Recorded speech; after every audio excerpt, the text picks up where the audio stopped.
There it is. Hey, everybody. I'm your host, Felipe. You're listening to the Total Basis Podcast. And with me is my good friend this evening, James Pinos. James, how you doing this evening? Good, good, Felipe. Always a pleasure. Thanks for coming on board, man. As you and I are on the the umpteenth. I lost count already, but what was this like the umpteenth annual baseball life keepers annual keeper selection. Not, I don't always do a keeper selection show every year, but I decided to do one because I feel like it's been a while. And basically, this is the well, I mean, well, James, as you know, our keeper selections are weird. They're not normal like everybody else's because we go Mhm. the first year. This is our first year of the 3 year cycle. So the first year we keep three players, the next year we keep six players, and then we throw the kitchen sink at you and keep nine players before we start over in year zero again. Um, I think you've been through already one cycle, right? Yeah, well, I started. I picked up someone's team the first year I was in, so Right. I had a roster that was full of people that I didn't draft that first year, and then last year was the first time I actually like fully drafted when we started over. And well, what do you think of the rules so far? It's a rule like I kind of picked up playing fantasy football with my friends, and the commissioner there had the same layout for keepers, where one year you keep one guy, the second Right. year you keep two guys, and the third year you keep three guys. So you can have a lot of fun doing that in fantasy football, but baseball's a little bit different because of all the positions. But just to give you an idea, at one point in year two, I had both Antonio Brown and Julio Jones. And then the following season, I had those two guys, and I added AJ Green. I only got one championship to show for it, but it was a really competitive league. But Uh-huh. that's the type of fun you can have with fantasy football. But baseball is a little bit different because of all the moving parts involved. I mean, thoughts on that about the 3 year cycle that we have going here? Actually, in a couple of my football leagues, instead of 3 years, we do five. Mm. So it goes kind of like yours where it's 369, but then it goes 36963. It goes back, it goes up and down. Well, that's So you end interesting. up, so you go to the nine, and then from that nine, all of a sudden you have to cut three guys basically. And so that becomes an interesting quagmire of, who you're gonna let go depending on what's going on. You gotta worry Giggity. about age and attrition, and so it kind of puts you in a weird spot a couple times, but it's been fun in that league. I Yeah. managed to snag a couple of championships in the middle there. Well, we'll try to snag some championships for this one. Well, one of us has to win, right? Because That'll as be you the know, plan.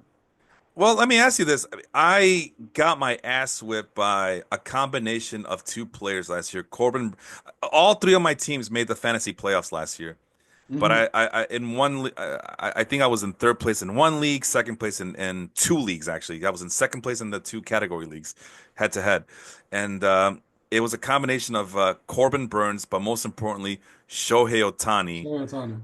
Is there any chance? I mean, if James Handaboat, our defending champion, then that's the only reason he won because he had Shohei Ohtani. He just went crazy during the fantasy playoffs, and my ragtag team had no chance. But if that happens again this year, does anybody have a chance You know, against James it's and kind his? of it's kind of to me one of those true to life things. I tell people all the time because people are like the best team always wins, and I'm like, that's not true. No, it's It's the not. hottest team. The hottest, healthiest team at the end of the year wins a championship. Now, sometimes that ends up being the best team on paper Yeah, if they manage to be healthy, but most of the time it's not. Lots of injuries happen, and what looked like the greatest team on earth at spring training ends up being a train wreck. spring Just train wreck. yeah, I mean, you've seen the injuries coming up to teams already. It's Yeah, early on. Sometimes those guys come back at the end of the year, and then those teams get hot and they make a run. I guess the Mets would be a perfect example of that last year, where they got kind of healthy and they made a yeah, run, and then they kind of floundered in the playoffs. that's right. But again, Shohei is amazing. I'm going to be interested to see what his production looks like if he's actually going to pitch this year, You're right. and how that's going to affect his hitting. Because I think his hitting was amazing last year, but it's also because he was less tired.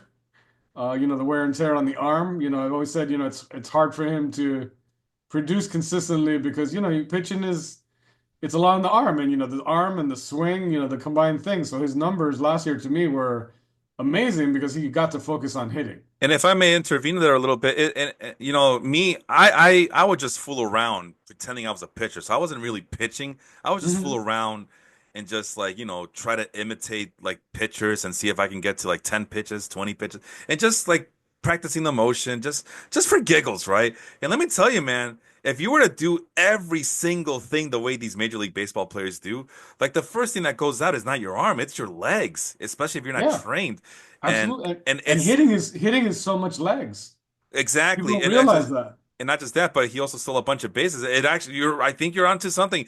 I didn't even think about that. The fact that he wasn't pitching. I mean, obviously, yeah, you can see the connection there, but it goes beyond just like, oh, he was more fresh and he didn't have to pitch because people think about the arm, but it's the legs. He was able It's to the play. legs. How many games did he play last year? 100. Oh my God, he played 159 games last year. Right. 54 home runs, 130 RBI, 59 whopping stolen bases. And what, he got injured in the World Series, I believe, because he was Hmm. trying to slide head first into second base, so he dislocated his shoulder. But yeah, the legs were they were all there. So that like you said, the power was in the legs, the stolen bases were in the legs. He doesn't have to pitch every 5 or 6 days. So yeah, now he's You know, fresh. and it's like I tell people because they're like, oh, well, he only pitches every 5 days. I said, yeah, but the Six third days. day, you've got your routine. Every other day. On the third day in between your starts, you're throwing. Yeah, it's a grind, man. It's a grind. Over a long season. That's a grind for any one guy. That's why, again, not many guys do it at this point. You see guys trying to imitate it in the minors now, trying to go both ways, and no one's come close at this point. I mean, he's No, he's he's obviously a physical specimen at this point. yeah, but you're right. You're right, though. He didn't have to pitch last year, so he was fresher this year. Well, let's see. The latest from what date is that? March 10th, according to this thing here.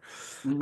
Because Otani is pitching this season, Dave Roberts plans to play him a bit less at designated hitter, and he does not anticipate Otani being as aggressive on the bases because, quote, he does well, he does need to pitch and save his legs. Otani stole 59 bases in 2024 after stealing a total of 57 over the previous 3 seasons.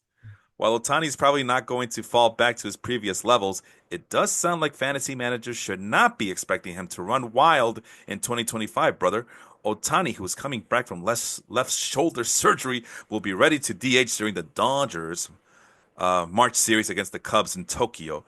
And he is expected to join the rotation sometime in May. So, lots of questions as always with Shohei Otani. But you're right. The one thing you can't question is his talent level, and he really is the one of one. But man, does he come with a lot of baggage. But well, let's get to it. We're gonna find out that a lot of these guys have baggage, and we already talked. Since we're talking about Handelboat's team, the defending champion, I think it's only right that we start off with his team over there, and see what he's coming with, how he's going to be defending his championship this year. And there's Shohei Otani on your screen. Can you see my screen there, James? No, not right now. It says I'm sharing. Oh, there it goes. Okay. So I just mentioned Shohei Otani, who's only uh, listed as a utility hitter, as a designated hitter. So in our league, he would only qualify a utility, like the wild card kind of thing. But yeah, So, the question in go our ahead. league, is he a eligible when you draft him, are you drafting him as a hitter or as a pitcher? Does it work as both? You're drafting him as both. So I don't think. Let me see here. Let me double check. No, there's no that feature should not be on because I know I turned that off in our other league. So and I copied whatever was going on in this league. I copied the same rules in the other league, Mhm. on the other Fantrax league I'm in. And as far as I'm concerned, there should only be one Shohei Otani. I know that other websites are starting to utilize Shohei Otani the hitter and Shohei Otani the pitcher, but I don't agree with that. I don't like that rule. Well, I I know in another league I'm in, like for instance, you have to put him in as a pitcher or a hitter. You can't double dip on his stats for the week, basically. Right, no, you can't. You got to do one or the other, and that's pretty much every league I'm in. But the other problem with our league is that we require about, I think, was it 5 starts? I think it's 5 starts to qualify as a pitcher in our league or as a starting pitcher Mhm. or something like that. Or you got to play 5 games at each position. So if let's say in a perfect situation, he is pitching in May, it might be until June maybe until you get to use him as a pitcher. Right. Yeah, because those are the rules for everybody. I should not have to make specific rules for specific players. No, no, no. Oh yeah, because he didn't pitch last year, so But he but doesn't qualify. exactly, it's like if your second baseman was No, but I'm injured, saying once he's eligible to pitch, for instance, does he have to be put in to a pitcher spot or a hitter spot? Because he can't be yes, put. he can't be Okay. both. It has to be one or the other. Yeah, that's right. You can only be Yeah, in because one. that's what it's like in one of my other leagues. The guy has to Yeah. make a decision. The guy who has him, basically, he's got to slot him into one spot or the other. Which is convenient for leagues like daily leagues and our leagues, semi-weekly leagues, where you can actually go back and forth with that. Right. But if you're in a weekly league, you're pretty much screwed, and you're not getting that production from one side or the other. And he's probably going to be in a 6 or 7 man rotation at this point, the way the Dodgers are going. So we might see him. What do you call it? Uh, we're never. If you're in a weekly league, you're probably never going to see him do the 2 starts per week situation that is very popular Hmm. in weekly formats. But that's Shohei. There's Pete Alonso, of course. He picks the Mets guy. I know he's gonna say, "Well, Felipe, he was my best player. It just so happens that he's a Mets player." Yeah, but how did you get him? Well, he was at Valley. I know, I know. You know how I feel about homer picks. This is a homer pick. I don't care what he Hmm. says. But it's a good one. 37 home runs, 108 RBI. The batting average is going to be low, but it's fine. Pete Alonso, the polar bear. You know exactly what you're getting from him, and now he's signed to a long-term deal, and so he's motivated. And there's Corbin Burns. Remember, that's the other side of my nightmare. Not just Shohei Ohtani, but Corbin Burns in my fantasy horrors last season. And he's going to Arizona this season. I thought he did pretty good in Baltimore, but we did notice that he did give up on his fastball and opted to use a cutter as his primary pitch. So his strikeouts went down, but don't mess with that slider because you can't hit that slider. It's damn near unhittable. The minor leaguers are Jackson Joby, the pitcher from the Tigers, Adrian Del Castillo from Arizona, Matt Shaw, little sneaky minor league slot pick right there. So he's probably going to be on the opening day roster for the Cubs. Marcelo Meyer, the uber talented shortstop from the Red Sox, and Drew Jones. Remember that name, Drew Jones? He's going to be starting Yeah. in High A this upcoming season. So I was just looking at this earlier today, and I was just kind of making some mental notes, and I can definitely see Drew Jones after struggling with injuries to start off his career in the professional leagues. I could definitely see Drew Jones being fast tracked throughout the minors because he has been lighting it up lately down there Mhm. after being healthy. Anything else stand out for you, James, on Handaboat's team? No, I mean his three guys were pretty obvious. If I'm trying to Yeah, remember some of his other roster things, I mean he went, you can't drop Shea. Corbin was a beast last year. Arizona's a big ballpark, so that plays to his stuff, especially he's using the cutter more, so a lot of soft contact, fly balls. Uh, yeah, that seems like a good pick. He got, technically he's technically because of Shea, he's gonna have a couple of pitcher options eventually, or yeah. already, and like I said, Pete's gonna produce what he's gonna produce. He's gonna be your power guy. He's gonna give you a lot of power numbers. Uh, it just depends on where you think you're gonna feel better roster wise.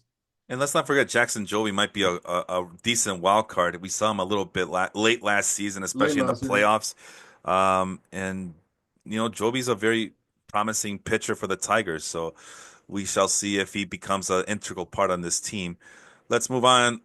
Let's go to your team then, since you're my guest, and then I'll do my team afterwards.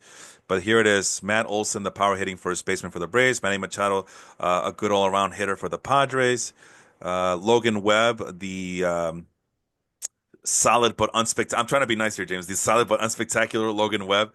And then let's go check out your minor leaguers list. Luis Angel Acuna, who, if you've been listening to this podcast, no matter what guests I have, we are all excited for Luis Angel Acuna this year.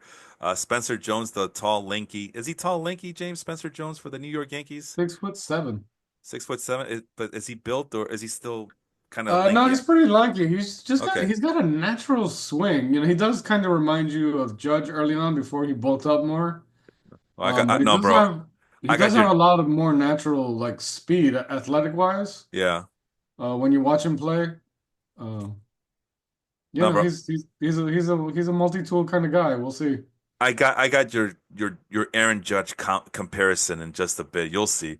Jason Dominguez. It's been kind of a You might have a fourth keeper here in Jason Dominguez, not just a minor league player that you could Hmm. protect, but he could be one. But man, we've been waiting forever and a day for him to come up. I know injuries have been derailing his Yeah, I progress, mean, but is this the the year? year before he really flashed at the end of the year when he first came up. Then he got hurt, and then last year, to me, they made the big mistake of they signed Verdugo, and then they just kind of kept him down, Hmm.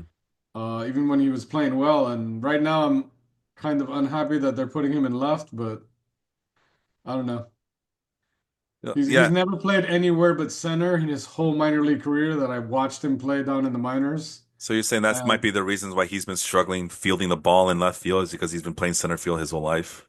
yeah, I mean, you can tell that he's used to being, when you play center, if you've ever played the outfield, Felipe, center field, you go for everything. You're Yeah. the general, basically.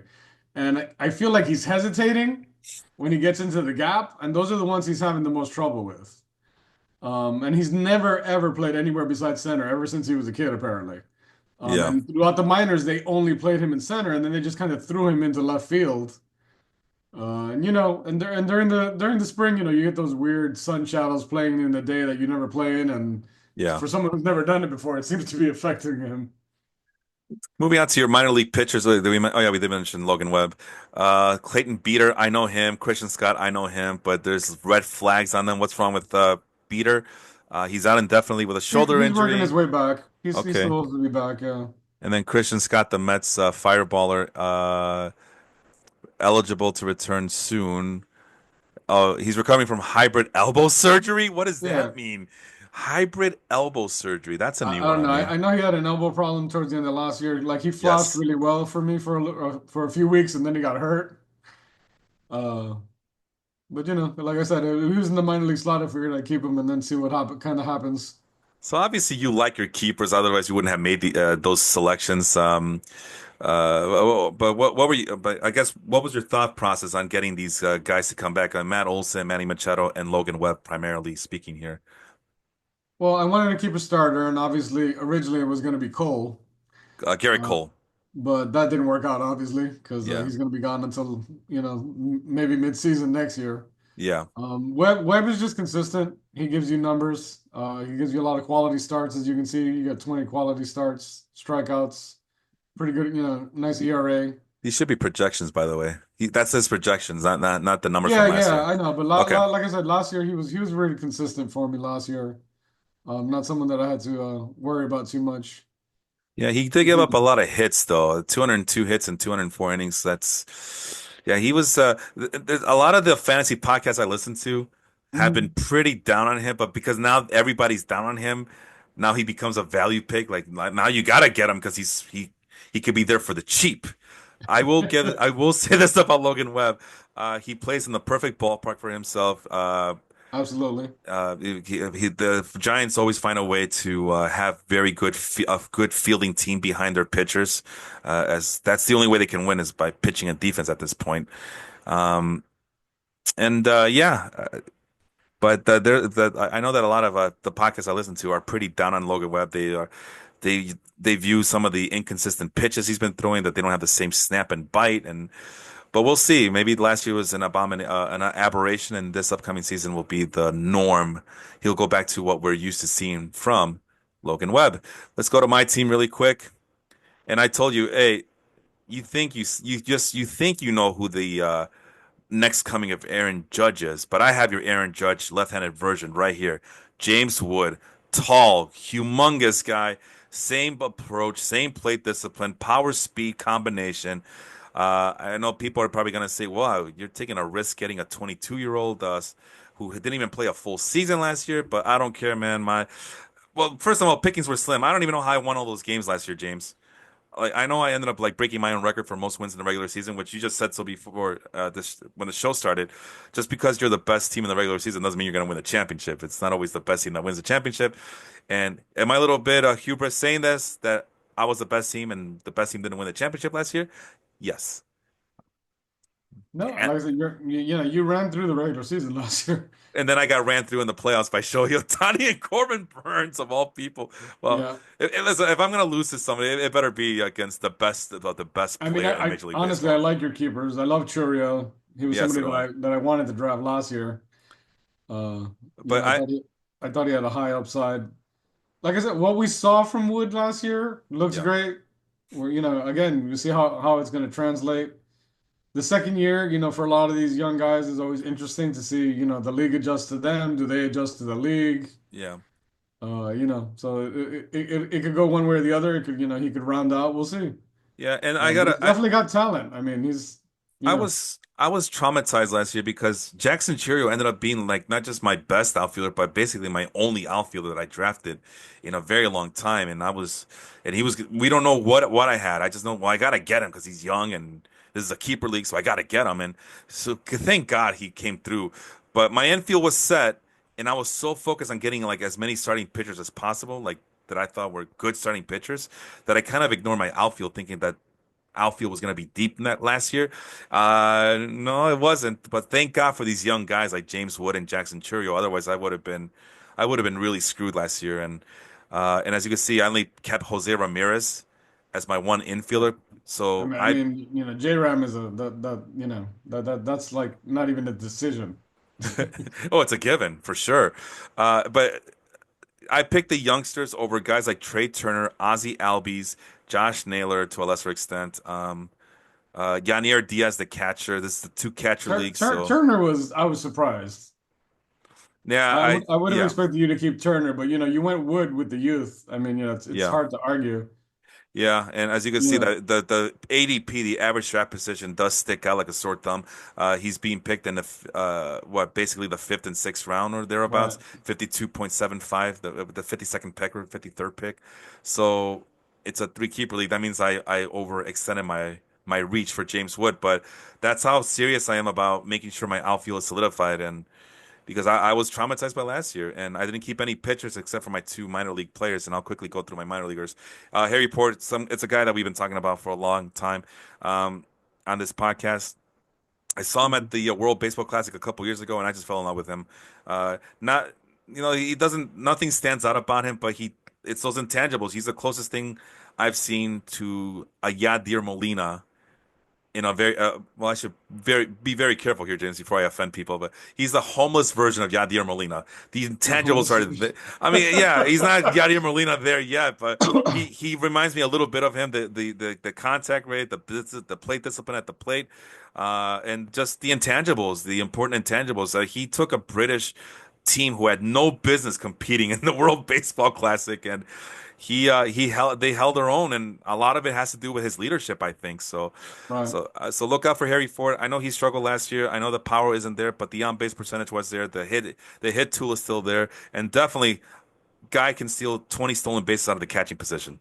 So that's I mean, important. is he gonna make the roster this year? Don't they have Probably no, probably not. I mean, I what's his think because they've got a good catcher. I can't even remember his name right now. they got Cal Raleigh who's going in the Riley, top five. I don't like him, but people love him, so we'll go with that. And then Mitch Garver is kind of like the de facto the backup, backup, yeah. but you know it is how it is. At his advanced age, he's pretty much like a platoon DH at this point, right-handed, the right-handed side of the DH. So we'll see, but I don't think they're gonna call him up fast. But this is clearly a long-term deal. But I Right. think he had finished in Double A last year, so I don't know what else is there to prove in Double A. I know he struggled, but he's like pretty young in every league he's been. It seems like he was like 20, 21 years old, and then 21 in Double A, and a very pitcher friendly Yeah, league I from what I mean, remember. when you say So double A, I mean a lot of guys to me, once you're done in double A, you're ready. Because triple A for a lot of teams now isn't really the top prospects as much as it is like major league guys who are on minor league deals. You see that a lot, yeah, more often than not. Guys, if once they're in double A, if they're hitting well, they might send them up to triple A for 3 or 4 weeks just to kind of go up there. But it seems like that you can make that jump easily. It's just a matter of if there's going to be an opportunity for him. but let's not downplay Triple A too much because if it's good. It's still a level up above Double A.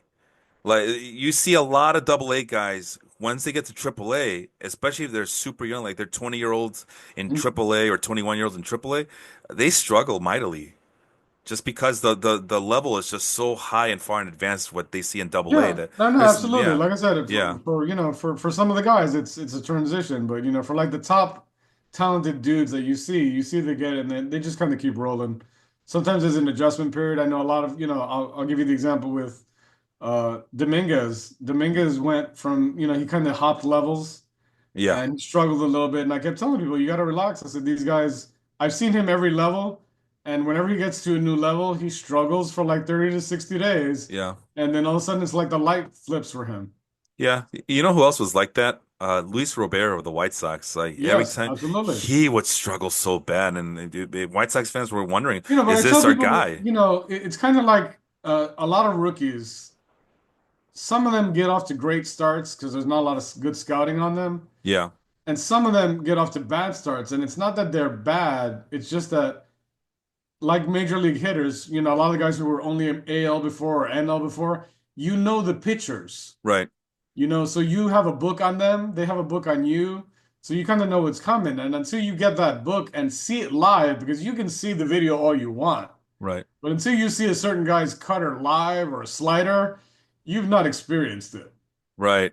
No, And that's sometimes exactly guys right. Yeah. struggle with that. The level of breaking ball from, a major league top talent guy compared to a triple A guy, it's kind of like, what was that thing? Let's see. Double A, he played a full season in Double A pretty much. I'm pretty sure he's gonna play close to full season in Triple A this year, unless he really tears the ball off the cover. But he has beautiful plate discipline. Harry Ford does. He stole 35 stolen bases from the catching position last year. hmm But yeah, people high on base percentage at 377. But yeah, the power is lacking a little bit there. Did he make it up in doubles? 26 doubles, but yeah, only 7 home runs and just awful isolated power of 119, which is basically a punch and Judy second baseman, and then 367 slugging percentage, which, yeah, that's not gonna make people forget about Cal Raleigh anytime soon. Nick York, formerly of the Red Sox, he's now with the Pirates, the The Pirates. Sorry, Steelers. yeah, my bad, my bad. Nice little He's uh, probably got a better arm than all their quarterbacks, so Nick York. Yeah, well, no, Aaron Rodgers signed, didn't he? Didn't Seriously? I thought he signed, didn't he? There was a rumor Or did I dream that? that he wants to go there, but I don't know if you saw today. Somebody paid for a billboard in Pittsburgh that said, "Please do not sign Aaron Rodgers." Oops. Well, getting back to Nick York, a nice little pop on his bat, and he could definitely run for days. Good plate discipline, good contact skills. So I'm on board. From a second baseman, I will take that. He's only 22 years old as well. Roman Anthony is the big Uber prospect that I have here. That's the guy we were just talking about. 20, like the archetype that I was talking about earlier. A 20-year-old who's moving up in levels, and if the Red Sox weren't, I guess you could say they're in competition mode for this upcoming season, you would probably see Roman Anthony get called up sooner rather than later. But the Red Sox have a lot of good major league players on their Okay. roster and the big league team right now, so there's Yeah, probably no room for him at the moment. I I know think their that outfield is pretty full. that's what I'm talking about. Yeah, Yeah. and that's still not considering like Masataka Yoshida.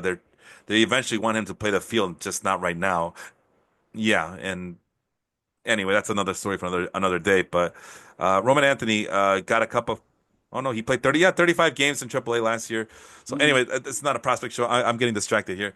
Cade Horton, former first round pick for the Cubs, struggled with the shoulder injury, I believe. And Noah Schultz, who I've been saying that he's the next coming of Randy Johnson.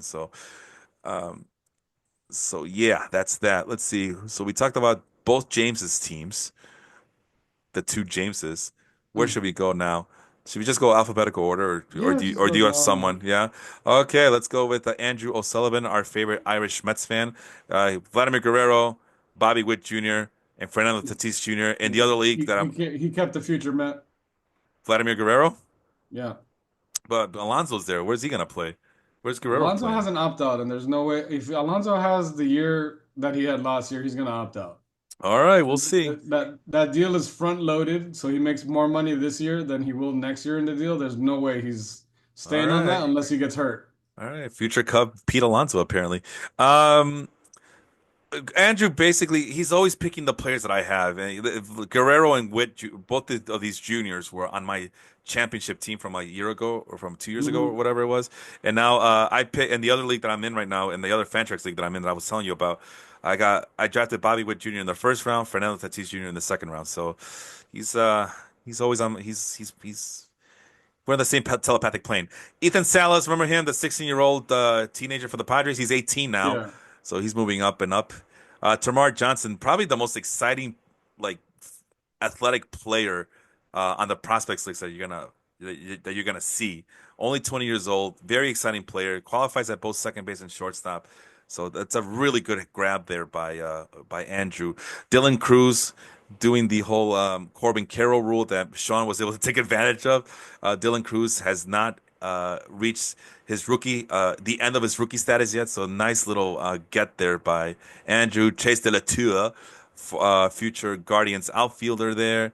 And the pitcher is Tink Hence. The Cardinals have some sneaky starting pitching depth in their minors, so look out for Tink Hmm. Hence and some other. I think Quinn Matthews might be the other guy off my top of my head, but they got some guys there. What stands out for you for Andrew's team, really quick? Um, Witt is a great grab, obviously, to me. Yeah, Guerrero should be motivated. yeah, He's in his walk year. that's right. He's in a walk year, so he's got a lot to play for. So hopefully, he stays out of the Big Mac mode this year. And Tatis is always a question wrapped in an enigma. Uh, Yeah, yeah. But as a third best player, you'll yeah, as the take third it. base player, I mean, this is a nice collection of Yeah, hitting that yeah. he's kept Damn, at man. this point. Nice. Everyone's mid-aged. For I guess what you would say, he's obviously got to work on his pitching in the draft, which I assume is where he'll go early. I think so too, and he does have Tink Hence as well. Whenever he gets called up, yeah, that's going to be providing some depth. But he has a real good collection of hitters here, Yeah. including the minor leagues. So that's a team to look out for. Yeah, that's a team. But we'll see. I mean, he has all this collection of good hitters just to finish in seventh place. So yeah, I had to do it. I had to do it. Like it's you guys got to step up. My team was garbage last year. All right. I'm gonna say it right there. I ended up winning like 30 plus games last year, and all I have was James Wood and Jackson Terrio to show for it. Apparently, we move on to Aaron's team, our only Canadian friend, Adley Rutschman. This was a controversial thing from last year because I still remember when we did the podcast last year, she shows up and we're talking about Adley Rutschman and her getting Adley in the second round, and I kind of question it. And she put in the comments, I'd rather have Adley Rutschman than some bum ass named Yadier Diaz. And that's a knock on me because I had Yanier Diaz, not Yandy Diaz or Yadier Diaz, Yanier Diaz. And guess what, James? Yanier Diaz ended up outproducing Adley Rutschman last year. Bam! And those Yeah. are facts. Those are facts. I'm not making it up. Look it up. View the Yeah. metrics. Yanier Diaz outperformed Adley Rutschman, who went a lot earlier. Okay. You know when I got Yanier Diaz? Sometime after the 10th round. That's what wins championships. Well, not last year, but you know what I'm talking about. That's how you play the game. That's how you play the game. God damn it. When you go for the premium guy at the position, sometimes obviously you overpay. And she clearly had her mind set on getting Rushman on her team. Yeah, I know, absolutely. And even after a while, I started to, okay, I could see why she did it. It started making sense, especially after the players that went after him. But there is a risk getting a catcher that early, because We for and obvious and the reasons. thing is with this particular league, we're a two catcher league, which a Right. lot of the leagues I'm in aren't. So, if you got to play two guys, I mean, I guess you want Rushman to be one, and you kind of fill in the other spot with whoever you want. Because most teams are not going to have two great catchers on their roster. If you do, then you're going to be deficient somewhere else. No, I only had the best fantasy third catcher of all time in Mr. Ivan Herrera. So he'll always have a soft spot in my mind. Like I love Ivan Herrera so much last year, James. Even when he was in the minors, I still kept him on my bench because I did not want to get rid of him because there was going to be a time where I was going to need his services. And yeah, he came out big for me last year. You know why? Because he's high on base percentage. It's an on base percentage league. So, Ronald Acuna Jr., thoughts on him this upcoming season? Do you believe in him still, or do you think we've seen the best of Ronald Acuna behind him? I don't think I don't think we've seen the best of him. I mean, he's to me he's going to rebound. Obviously, he got hurt, but he's going to hit. Does he is he going to be a full-time outfielder this year? Maybe Yeah. not. Yeah. But if he's healthy enough to hit, I mean, how do you not want that bat? That bat is going to give you ridiculous numbers. You saw the kind of year he would have ended up with if you projected it out. I mean, he's just a batting machine at this point. Yeah, as you can see there, he's hitting tape measuring home runs in batting practice. But the one concern is, well, the best part about having Acuna is you get that humongous power speed combination upside. And they're talking Mhm. about him with his knee surgeries from years past that they might ask him to slow it down. So we might not Yeah, I see mean, it, the I would this. I wouldn't expect a high stolen base total, especially this year. I mean, maybe, Yeah, if he stays healthy all this year, maybe next year you'll some more of that production. This year, like I said, he's more likely, I think, to DH more than play the outfield every day. They may have to, kind of give him, days at the DH, every second or third day kind of thing, make sure they right. don't stresses because, knee injuries for someone his size and running around the way that he does, he's one of those guys kind of like, the thing I worry about most with Judge is like, he's gonna dive for the ball Yeah, because he's competitive. And even though he knows he could get hurt, he's gonna do it. Some yeah. guys are out there and you can tell they're protecting themselves. Hmm. You know, some of the better hitters out there, you can tell they're in the outfield and they're protecting themselves. But these guys, Acuna's one of those guys that, he wants to win, and he's gonna dive, even if he's not thinking about it. Walker Jenkins is the one minor league hitter that she has, the contact high hit tool contact hitter. He's listed as a center fielder, but Fangraphs thinks he's going to be more of a corner Corner outfielder. outfielder? Yeah, so we'll see how that goes. Zach Wheeler, you can't go wrong with Zach Wheeler. No, absolutely. No. Jacob Mizorowski, I'll be honest, I'm not very familiar with that name. By the way, Jenkins it looks like he's the 17th best prospect overall according to the Fangraphs 100. And then we all know who Andrew Painter is at this point. Yeah. Just we're kind of waiting. He's been getting shellacked in the minors and when he's not getting shellacked, he's getting injured. I mean, I think he's recovering from Tommy John surgery, if I remember correctly. Yeah, I think he had TJ the year before, right? I believe so. I mean, came with so much hype, and then it just kind of the arm kind of fell apart there. Yeah, 2023 Tommy John surgery, but he's still young, and And the Tommy John, once they come back, it's usually they it seems like they gain some velocity. they do apparently, yeah. But then We can have that whole pitching discussion and what's wrong with all the TJ surgeries on a different podcast if you want. Because yeah, yeah. my Don't get my me, theory that I told you I think 2 years ago, yeah. I've seen it in three articles this spring about the overthrowing on every pitch that guys used to not do, and a lot of the old school pitchers have been talking about it this year. They did a whole thing on like Baseball Tonight a couple of days ago actually about it. Wait, ESPN still does baseball? Yeah, well, little bit, Uh, not for much longer, but a little bit. Jason Misiorowski, he is a former second round pick for the Brewers. He's the 27th best prospect in the Fangraphs 100. Has a 70-80 fastball grade, Okay, great curveball, really good cutter. Still working on command. He's 6'7". It looks like he's the right-handed version of Noah Schultz there. But okay, that's a really good selection there. So, yeah, there's Andrew Painter who has like all the upside of the world, but then she gets a high tools guy, not just a tools guy, but just looks like a guy who's ready to go. Just needs a little bit more refinement in the minors. He got a cup of coffee. Oh, he got a what 14 games, and then two of them were starts in AAA. So they were using him out okay. of the bullpen for some reason. But he still needs to work on his walks and keep those in check. So that's Aaron's team. Uh, Sean, Sean, kind of stepped out of his comfort zone and went after guys like Ellie De La Cruz and Ellie De La O'Neill Cruz. Cruz.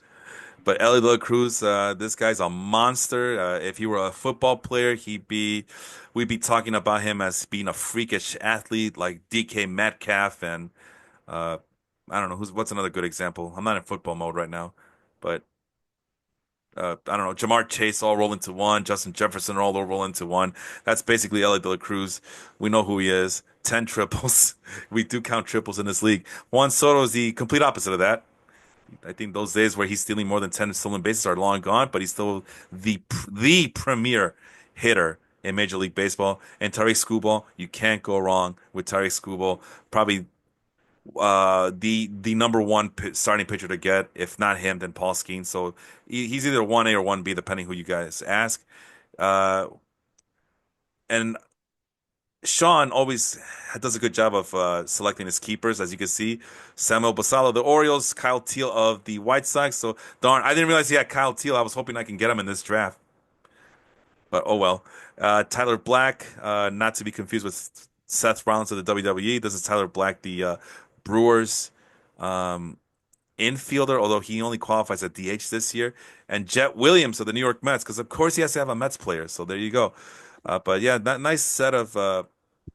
See, Sean's he always gets these high skilled guys. I'll give him credit for that, especially Basallo and Teal. He always goes out and finds his highly skilled guys with the high hit tool rates. So with that Hmm. being said, James, what do you think about his team?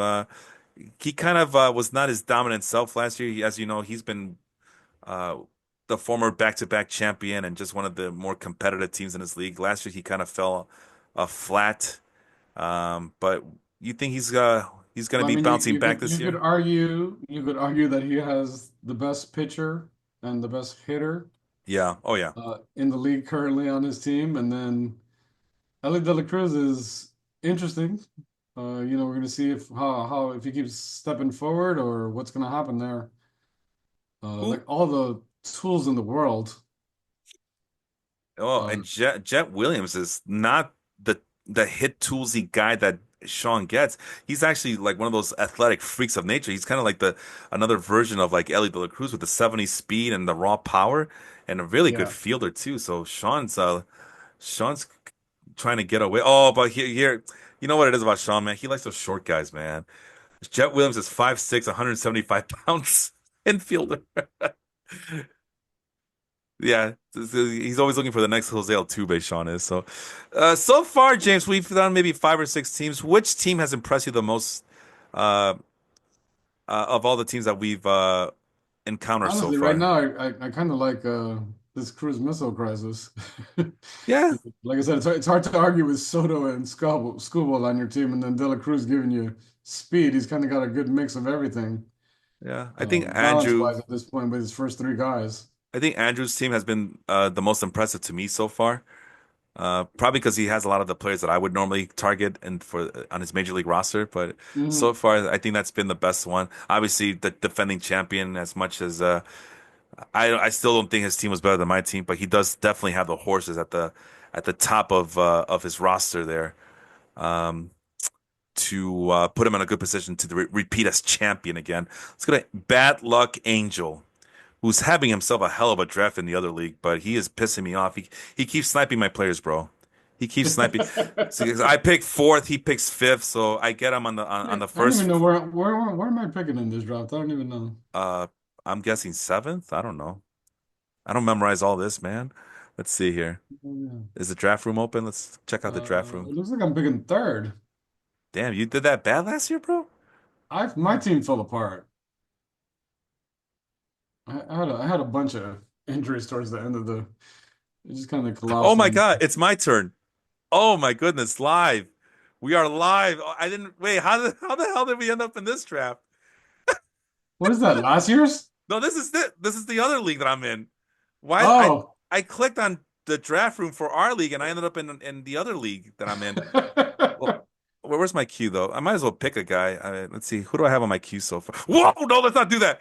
Yeah, turn this off. Turn the TV off. Turn the TV off. Yeah, because I don't want certain people to look at my queue. I already took a picture of that. Get the hell out of here. Turn it off.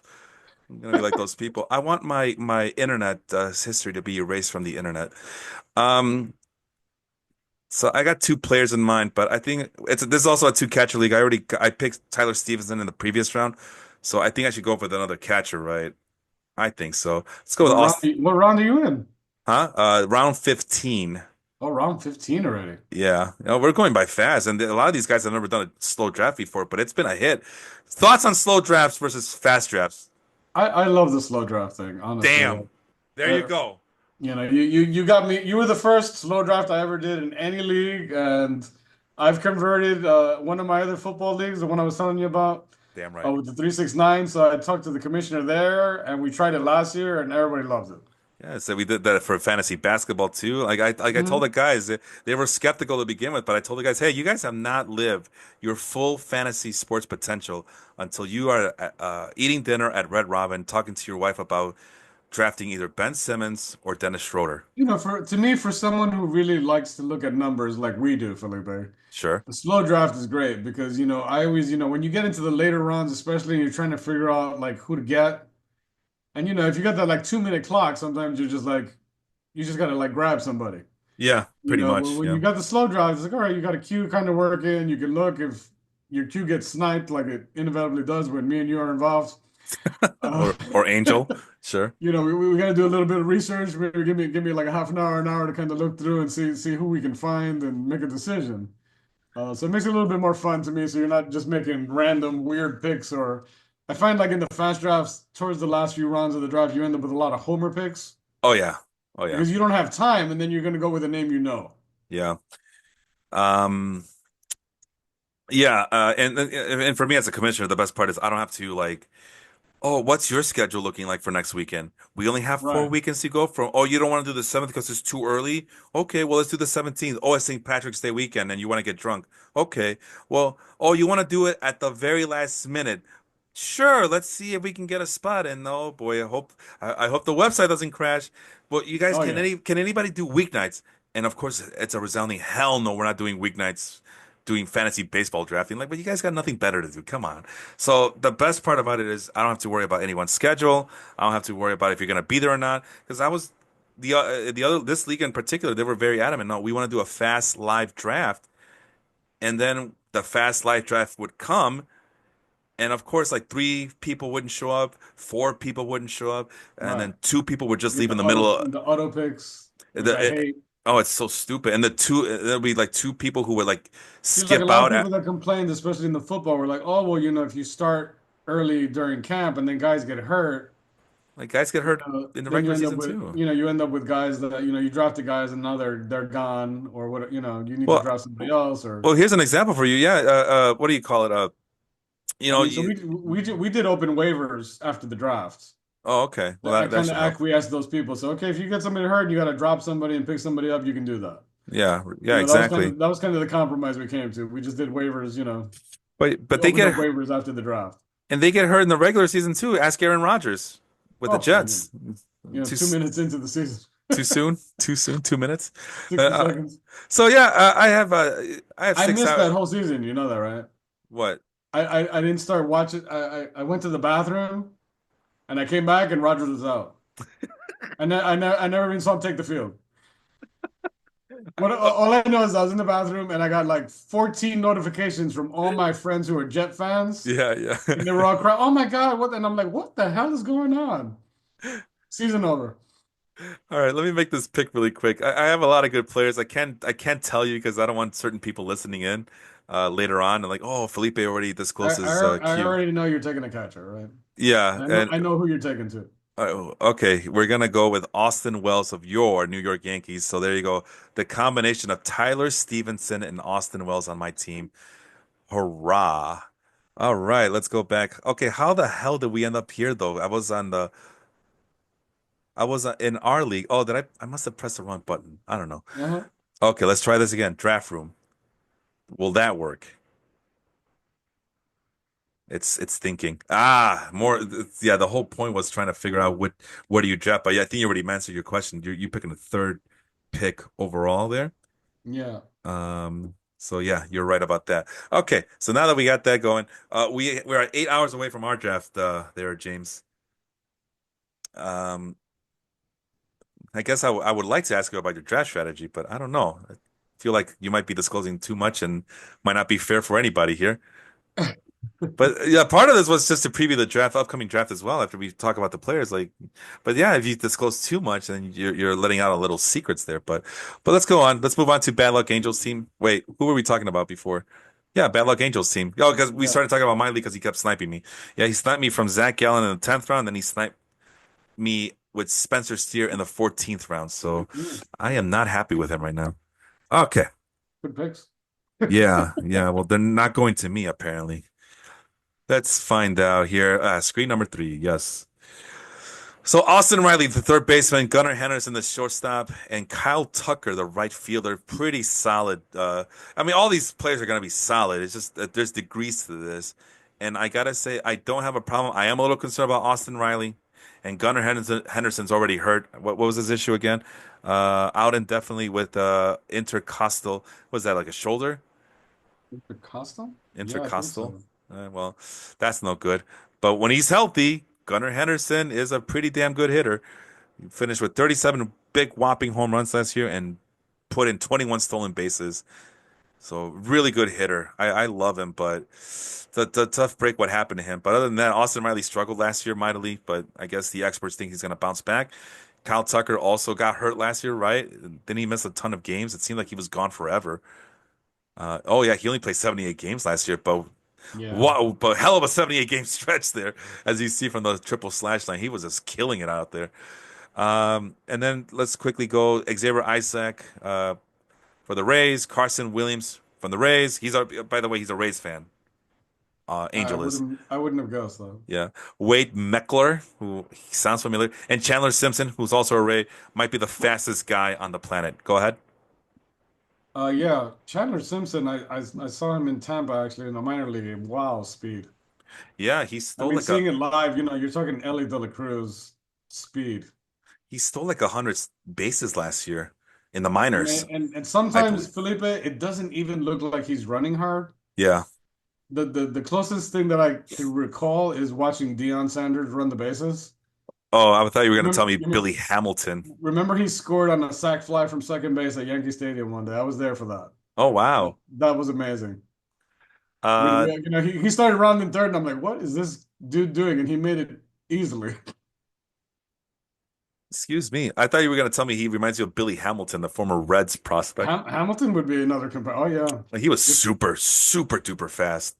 yeah, that if he could only get on base. And I thought he was going to make it. Guys like that, they're so one dimensional that they really got nothing else. But Hamilton looked like he had the skill set to match the physical tools to be a Mhm. really dangerous hitter. Like we're talking like maybe not Ricky Henderson, but like close to it, where it's not just some scrawny guy who's just trying to do his best to keep up with pitches. He was really like killing it in the minors, Billy Hamilton was, and stealing like a million bases a year. Unfortunately, he got to the big leagues and it just didn't translate. I mean, the speed was there, but not everything else. With Chandler Simpson, yeah, he stole 104 bases in the minors last year. 94 in 2023 and 80. Ooh, my God, he's just super fast and he has a ridiculously high hit tool. So there's a guy to look out for. The last pitcher that Angel has is Micah Bell, who's Andrew Painter's teammate. Where I think he's also been hurt, and when he does pitch, he gets trampled, but he still has those physical tools that make him very intriguing for a lot of folks. So, with that being said, anything else you want to add about Angel's team here? I mean, look, he's got the seventh and eighth ranked ADP dudes. Now Yeah, If Henderson and Tucker are healthy, yeah. that's great. Right, there's Riley also. That's a stacked hitting team there. Yeah, yeah, he has two first round picks. I mean, right, if those three guys are healthy, that's a stacked hitting team. Yeah, if Austin Riley can bounce back, because I remember I was very underwhelmed by him. I was even looking to trade for him in a couple of my leagues, and these are some decent numbers. But I don't know, 19 home runs from a slugging third baseman. You're expecting him to just slug the crap out of the ball. It's not cutting the mustard there. Mustard. I thought he had a bunch of like injuries last year. He was kind of in and out. Yeah. Well, how many games did he play last year? He played I just remember 110 he had like, games. 110 games. And you still there? Yeah, I just remember that he was like playing through some. He kept playing through some sort of injury. They kept saying, There was a hand injury here. okay, Looks like it was a hand injury, but that was in September. He missed a month with a fracture right the hand. fracture Yeah. right hand. Yeah, and then the Okay. hand kept bugging him all year. It seemed like. But I think you might be onto something. I could have sworn there was other stuff. Oh, he had a baby. Congratulations. Um, huh. Oh, there was a side issue as well in late May, which, as you Okay. know, with the side injuries, and look what happened Yeah, afterwards. that that'll affect your swing a lot. 0 for 4, 0 for 5. Those were the updates back then. Uh-huh. And the side was like, and then there's the intercostal, which now I'm starting to think maybe it's not a shoulder injury. But look at it, look the side out. He's out. He's out. So he missed a Right. lot of games with a stomach issue, or not. I'm sorry, not the an abs is what I'm trying to say. I can't think of the right Yeah. term, but like a abs muscle issue. But yeah, Yeah, and and those mid-body injuries for a swing, that really hurts your hitting. I mean, because yeah, every time you swing, that hurts. absolutely.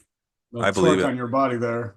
Yeah, it affects. That's why pitchers when they get the lat injury and stuff. Hmm. Yeah, it affects them very negatively. I'm making sure I didn't skip any teams, but I think we're still on a roll here. Molina Applebaum, probably the most creative name on this team on this league. In this league, I've always liked that name. And Mike, I've always criticized him for being very mid-level. Like he plays it so safe that it's almost too safe. But I can't fault the guy. I can't really knock on his game because he did finish in third place last year. He defeated Angel Morales in the third place game, and he did it with guys like Bryce Harper, Julio Rodriguez. We'll get to his minors in just a bit, but there's Logan Gilbert. He's a Cardinals fan, but he's from Washington State, so he's also a de facto Mariners fan. There's Logan Evans, of course, he's our Mariners pitcher. AJ Smith-Shawver of the Braves, who we've been kind of waiting on to show up in the majors. Reese Hines of the Reds. The Reds seem to always have one guy that can contribute in the minor leagues. Colson Montgomery, the one and only hope for the White Sox if they are to get out of this rut they got themselves into. And Cole Young, another Mariners prospect. I'll be honest, I don't know much about him. So with that being said, James, what stands out for you on this team? I mean, he's got some consistency in Harper, obviously, who, when Yeah, he's healthy, he's going to give you numbers. yeah, Rodriguez was, I know for a while, I had him on in a different league. He kind of struggled up and down for a bit. yeah, Once yeah. he got hot, he kind of got hot for a while also. It's just for him, if he finds consistency, I mean, he's got all the tools. Oh yeah. He's got all the tools. It's just a matter of consistency for him to me. No, he's just extremely streaky. I know. He was extremely streaky. I mean, I had weeks where he kills me, and other weeks in the other league where because it's a weekly league, and other leagues, the week where he just demolished the other team for me almost single-handedly. Yeah. And in this, you got two guys in Harper and Rodriguez who have very low contact skills or low contact rates, I should say. But Harper, a very extreme patient hitter. Julio Hmm. Rodriguez, he'll hack it up there. And they both are productive in their own ways. But really, that's the thing that stood out for me right now is it's a tale of two approaches here at the plate with Hmm. Harper and Rodriguez. And of course, Logan Gilbert, he might be, oh, what the hell? I was gonna say horsepower, a workhorse. Sorry, a workhorse type of pitcher in the making. He's projected to get to 193 innings pitched this year. By was it high or low on 193 innings pitched by Logan Gilbert this upcoming season? I mean, to me, easily attainable for him if he's healthy. So, He's very consistent. He's got really good, stuff. You see him. so you think he can go over? You're saying, right? Yeah, Okay. it's just a matter of, yeah, he could get to the 200 mark if he's healthy. Ooh, he got. I didn't realize he got to 208 pitches Yeah, last he year. got there last year. Holy moly, 220 strikeouts. No wonder people love him. There, I, 33 starts, 22 quality starts. I mean, I don't know that's why. gold. I don't know why I've soured on him. Probably because I had him in my other league, my other keeper league, and I might have had him too soon before he flourished. But yeah, he really had a breakout year last year. Hmm. But he wasn't. I didn't get any shares of him last year. But ironically enough, I ended up getting a lot of shares of Bryce Miller, Brian Wu, Hmm. but not Logan Gilbert, and I missed out on that. Shame on me. Poverty franchise. That's Jets team. He's a Brewers fan, so of course he gets the Brewers catcher and William Contreras, who ended up being the number one catcher in all leagues. Not Adley Rushman, but William Contreras. Mookie Betts, you can't go wrong with Mookie Betts, and Francisco Lindor, probably one of the better all-around players, best players in all of major leagues. Samuel Aldeguer, Angels pitcher, the Los Angeles Angels of Anaheim, not the Angel Morales. Kumar Rocker, we've just been kind of waiting and waiting and waiting for him to do something. He still has minor league eligibility because he hasn't gone to that 50 innings pitch threshold. But if he comes out, although he's been struggling, James, from last I heard, he's been really struggling. But if he puts it together this year, that's an extra pitcher that Jet would have on his team. So really, the thing to look out for is these three guys. Is this enough? Because he's usually at the bottom of the standings, this guy. Um, but is this enough to get him out, put him in a good position to be more competitive this season? Well, I mean, he's got good hitting. And Yeah, like I said, the catcher spot to me, if you've got one solid catcher at least, because we need the two, that's always it's not a bad start, obviously. And there's the number one catcher, like you said. So definitely worthy of a keeper at this point. I mean, obviously he's gonna have to work on his pitching because he's gonna keep any pitcher at all. yeah, Starting pitchers can be, kind of a premium, yeah, and hopefully healthy starting pitching because that's one of the things to me that in a league like this one where there's a lot of pitching categories, yeah. you want to bank on pitching, but then it's also difficult Well, because guys get hurt so often now. It's like, how high do you want to invest on a guy who's a non-premium pitcher? yeah, It's I could say I had, like three or four guys who were like in and out constantly last year, got hurt, and it's just like I was scrambling for pitching. But then if you invest a high pick, then you don't have hitter. that And it that's seems like, that was me if last year. you work the waiver wires, you can pick up pitchers sometimes. Yeah, For a particular week, look for matchups against, bad teams. you kind of Uh, stream them. Yeah, for sure. I had to do a lot of that last year. It didn't quite work out because I ended up with a bunch of more injuries on, on the hitting side also. But Yeah, the pitching kept me alive. I was doing a lot of streaming and found some gold on a lot of weeks. same. That's the only way I was able to survive, especially in a semi-weekly league, which is could be Hmm. really difficult in itself. But yeah, the injuries just kept piling up, and I Because invested. you got to find those innings for the, especially for like the Friday, Saturday, Sunday Yeah, part of the week. Sometimes that's pretty tough. yeah. I think the minimum was it the minimum like 12 innings pitch, I think, or 14 or something like that. 15, I think it was. Good. You make it. Well, I mean, you got four starting pitching slots. Make it work. Make make miracles happen. I do every week, man. But anyway, I was gonna say, like, I looked at my rotation my starting pitching one more time, and all the guys I had drafted early, they were all gone by the time the season ended. Like, they were just falling like flies. Luis Castillo ended up missing the last month of the season. I think my best pitcher ended up being Brian Wu by default, and that's not saying much, but yeah, Joe Ryan went down, Bailey over. I believe I It, had him it on my team, it and just feels like pitchers just get hurt now. oh It's yeah, like, expect it, where expect it. it's you have to expect it. Yeah, exactly. It's like it's gonna happen. And not to turn this into like let's talk about Felipe's team, but just to give you like an anecdotal evidence as to how volatile pitching is. That's why you keep saying, well, he needs pitching, he needs pitching, but does he really? Does he really need pitching? Well, Because again, for some guys, you want to have that security. It yeah, depends on how good or how much you are able to work the waiver wire. And because a lot of the guys in our league work that waiver wire. Me and you included, yeah, yeah. for the pitching. So you got to kind of get in there, early, or Yeah, guys kind of start to disappear pretty quick. but as you can see here, man, all these pitchers are basically just waiver wire. The waiver wire helped me out. Even my Hmm. bullpen, I thought I did a good job of drafting my bullpen. And no, Ryan Helsley, he was dropped earlier in the season, very early in the season by Jacob. Jeff Hoffman was just sitting there waiting for me to grab him. AJ Puke, I forgot what the situation with him was, but I ended up getting him off waiver. Mason Miller off waivers. So my bullpen, even though I thought I had a good handle on relievers, I I really had to. Oh, I might have had Andres Munoz on this team too. So yeah, the guys who I drafted, they ended up. Relievers are very volatile to begin with. Yeah, yeah, I exactly. mean, unless you're talking about like top tier closers, and even then, son, you've seen guys come on, they have like 49 saves, and then Yeah, next year they're garbage.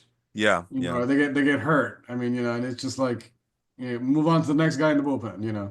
But as you can see, all these guys, I don't think I drafted any of these guys. Maybe Ranger Suarez I drafted super Suarez. late. Maybe I drafted. He had a pretty good year last year, though. But yeah, David Peterson, Spencer Aguirre, Eric Getty, Kate Povich, they were all waiver wire. Hunter Brown was waiver wire. Joey Cantillo was waiver wire. DJ Hurst was waiver wire. Alec Marsh, Bryce Miller was drafted. Bailey Ober was drafted. So I did. So was Max Scherzer. Spencer Schwellenbach was waiver wire. But yeah, Bailey Yes, Ober. There were some. Castillo and Rodriguez on your injured reserve spots there. Yeah, Grayson Rodriguez, he got hurt again. Luis Hmm. Castillo got hurt. Bailey Ober, there was games where he was like giving up like 10 runs and stuff. It's like what 5 runs in September during the playoffs? 9 runs on like on the stretch run for the Yeah. playoffs. So it was very frustrating. 6 runs given up on May 29th against the Royals. So very 8 runs. Yeah, that's right.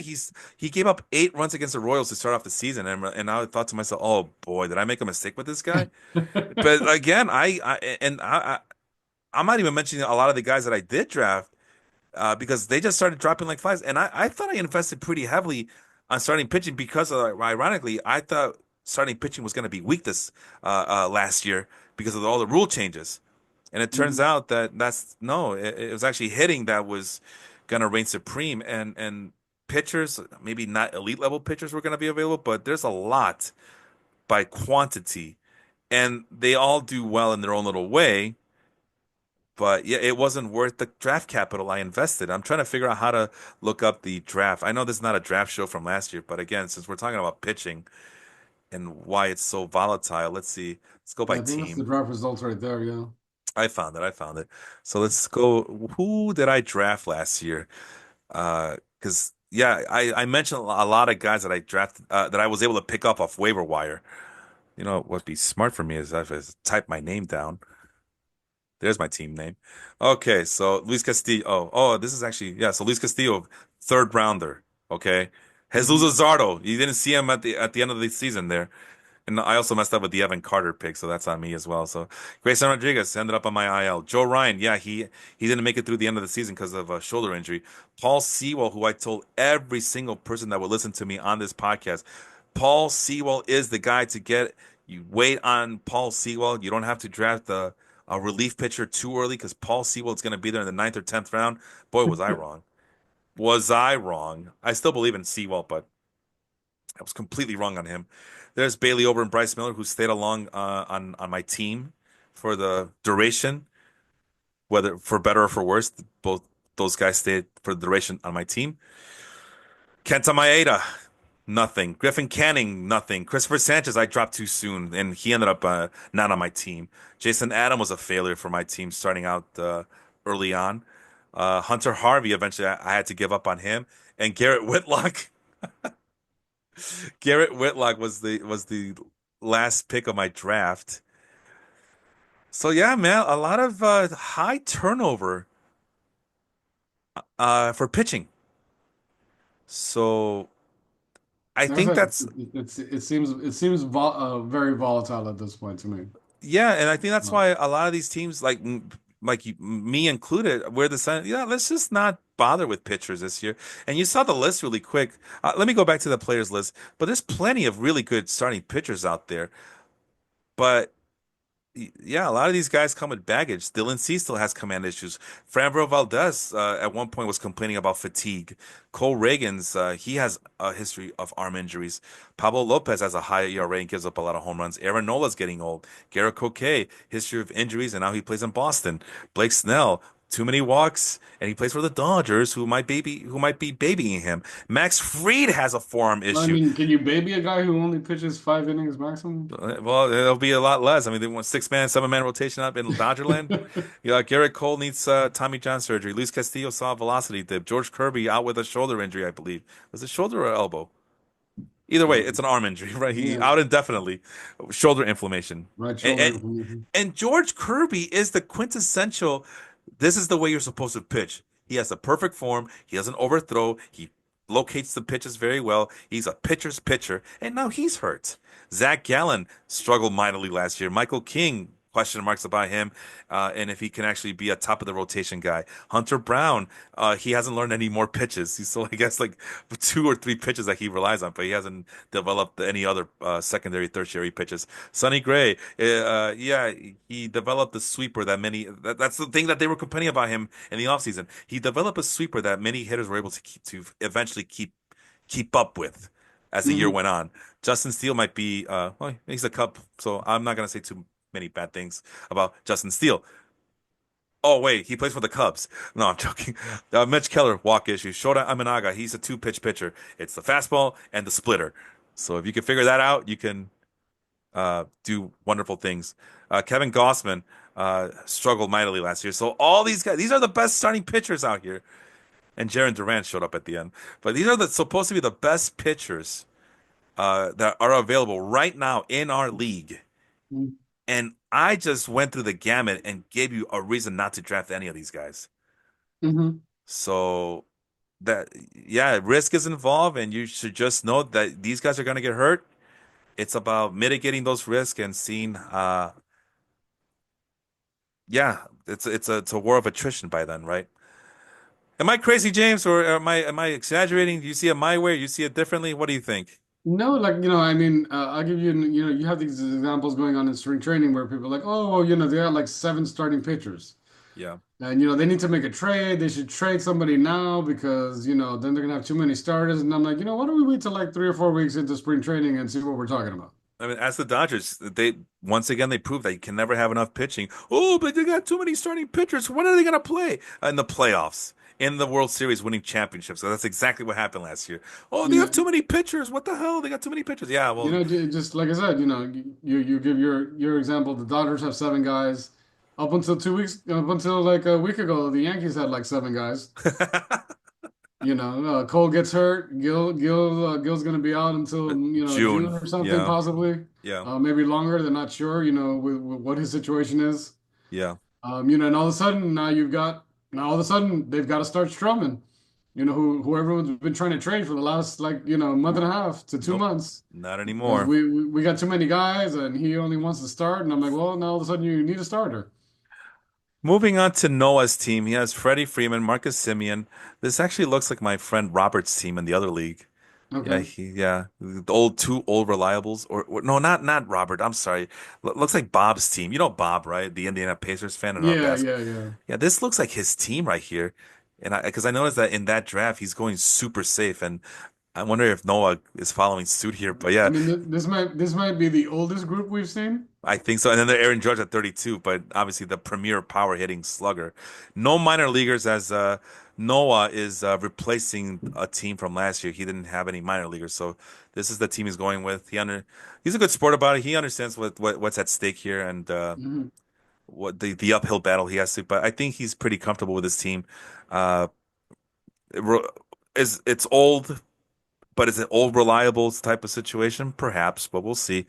So far, Noah in the other league has proven to be well, what I notice about him, and I'll be nice, I'll be really nice because he's a really cool kid. I like them, I like him a lot. But man, does he take every opportunity to pick every Cubs player known to man. Noah is a Cubs fan, so yeah. And it's not just that; it's not that the Cubs players too. It's like they're Cubs adjacent. He also has Kyle Schwarber on the other team, so a little bit of a preview as to what to expect from Noah this upcoming draft tomorrow morning. We go to Jacob's team. Rafael Devers, Jordan Alvarez, two premier left-handed hitting sluggers with really good plate eye, batting eye. Sorry. I'll give you guys who should be DHing for $500. Yeah, definitely for sure. Yeah. But hey, if you're a Jordan Alvarez owner, you're happy that he qualifies left field. If you're a Oh, absolutely. Devers owner, you're glad that he qualifies at third base. Next year might be a problem for Jacob though. Max Clark, the Well, Uber prospect for. Devers got pushed back again, right? Ah, great! I just drafted him in the other league. What's wrong with him now? He was supposed to make his first start today, and they said no or something like that. I heard on the radio this morning on. Let's see here. shoulder injury, is increasingly likely to open the season as Boston's designated hitter, with Alex Bregman playing third base. Devers hasn't made his Grapefruit Day League. He hasn't made his He Grapefruit was League supposed to debut yet. start today originally. That was the plan. Sounds like he might be butthurt about Alex Bregman's presence there. So while manager Alex Cora has declined to address the situation, it's pretty clear where this is headed. Devers is currently slated to make his spring debut Saturday, although his debut has already been pushed back multiple times as he works on his swing mechanics that were thrown off by last year's shoulder problems. So there you go, shoulder problems. Max Clark, the Uber this guy's like a poor man's Chandler Simpson. High hit tool, high speed. Obviously, not anywhere near what Simpson could be. But yeah, that's who Max Clark is for the Detroit Tigers. And Spencer Strider, very ballsy here. Strider may be ready to go by May of this year, but Okay. I was gonna say, when is he supposed very, to be back? very ballsy there. Early May. He's But yeah, eligible to return May 2nd. yeah. S- it- We'll throw I, at least one. it's more like July at this point, so Yeah. I'm not gonna hold my breath. But obviously, as a Mets fan, Jacob probably has seen a lot of Spencer Strider on television or whatnot, facing his beloved Mets. So he's like, I want that on my team. I will wait forever. And next year you get to keep six guys, so maybe it'll work out for him. Maybe by 2027 he'll feel a competitive team. Last but not least, our fearless leader, King Booty. Henry, the Yankees, your fellow Yankees brethren. Corbin Carroll, probably the best all-around player in the majors right now in terms of like offense. Can steal a lot of bases, can hit for power, hit for average, hits for home runs. And then Jordan Lawler, the shortstop, we've been waiting since forever and a day for his appearance. And he keeps getting riddled with injuries. But yeah, he's supposed to be a good one. Paul Skeens. So he has two first round picks. Oh my goodness. On his team. Paul Skeens, the SP1, and then Chris Sale, who I remember a few years ago when I drafted him late in the draft one year, and I picked him up. I was happy with the pick, and I could see Henry go, "Ew, I don't like that at all. That's a crappy selection." Well, I mean, Excuse you? Sale has rebounded And because yeah, I mean, I'm for a just while there it looked like he was going in the wrong direction. that's my point. How funny like 2 years or 3 years make a difference in these players' lives. And Sale, I believe he's a World Series. Did he win a championship with the Braves or no? No, he won Cy Young with the Braves. Is that what Hmm. happened? Okay, so yeah, a big turnaround for him. And then, oh yeah, he has a couple of pitchers. Yeah, Caden Dana of the Angels, promising starting pitcher over there. Brandon Sproat, we might actually have to see him this season, making his debut a lot quicker than not. And Porter Hodge, who might be the closer with the Cubs when it's all said and done. We'll see how that goes. Last anything else that I might have missed on Henry's team here? No, I mean, like you said, Carl's a no-brainer. Skeens, I mean, how could you not keep Skeens after what he did last year? Yeah. That kid's amazing. I'm looking forward to seeing him in pinstripes in like 4 years. Well, let me ask you Uh, this, Mr. Pinos. Yeah, Garrett Cole, Paul Skeens. Yeah, the Steelers connection with the Yankees. When is Paul Skeens gonna need surgery? Probably 2, maybe 3 years. I mean, with the way that he throws at that full torque thing, that seems to be the pattern, 3 or 4 years with the Really? younger guys.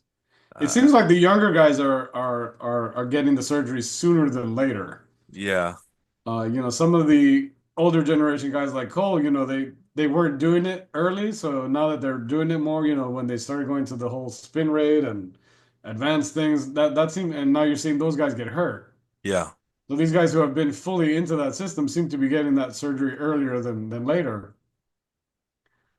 But yeah. I just, the pitching philosophy, like I said, the way that it's changed to me is hurt starting pitching. It's double-edged sword, right? Because I saw a report that said, well, the problem is that the pitchers are not pitching enough, and then that same report said, yeah, the problem is that there's not enough breaks. They don't get enough rest in between To me, starts. it's So which one again, is it? it's not Which that they're not pitching enough, so to speak. It's the all out on every pitch. Because to me, and the things that I've heard regurgitated even on, like I said, on a couple of shows recently that I've been saying is that their thing is to throw as hard as possible on every pitch. And to me, when you look at old school guys, they would throw 94 miles an hour with movement. And then every now and then when they needed that extra thing, they'd like reach back and all of a sudden they'd throw like a 98, 99 mile per hour fastball. Yeah, You Vic weren't trying to Raschi. do that on every pitch. Yeah, well, And it seems like doing that on every pitch is a lot more wear and tear on on their shoulders and their well, on the there's UCL. there's a reason why there's a philosophy switch. So I mean, the hitters are just much better than ever before. It doesn't show with the statistics, but these hitters are being taught, and it all started because of the velocity rage that happened after the steroids era. And again, with the introduction of sabermetrics and analytics, they realize, hey, if you get more strikeouts, you are more likely to win the game as a pitcher than if you are to give up a ground ball or a fly ball. Because what's a batted ball? It could be anything.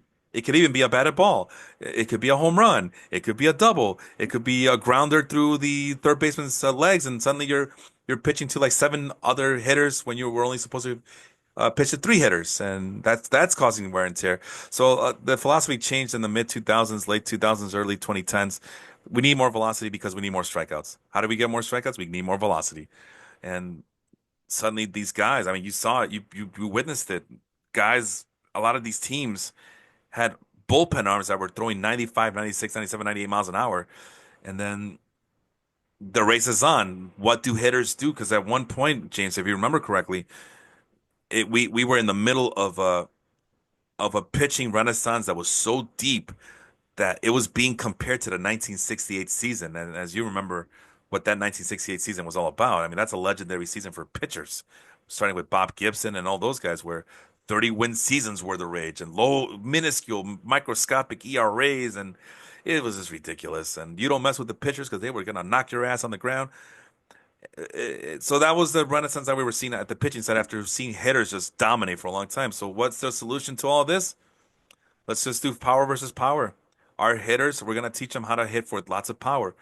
Of course, that brought in like a team like the Kansas City Royals, which said, "No, we're gonna just do everything on contact and everything."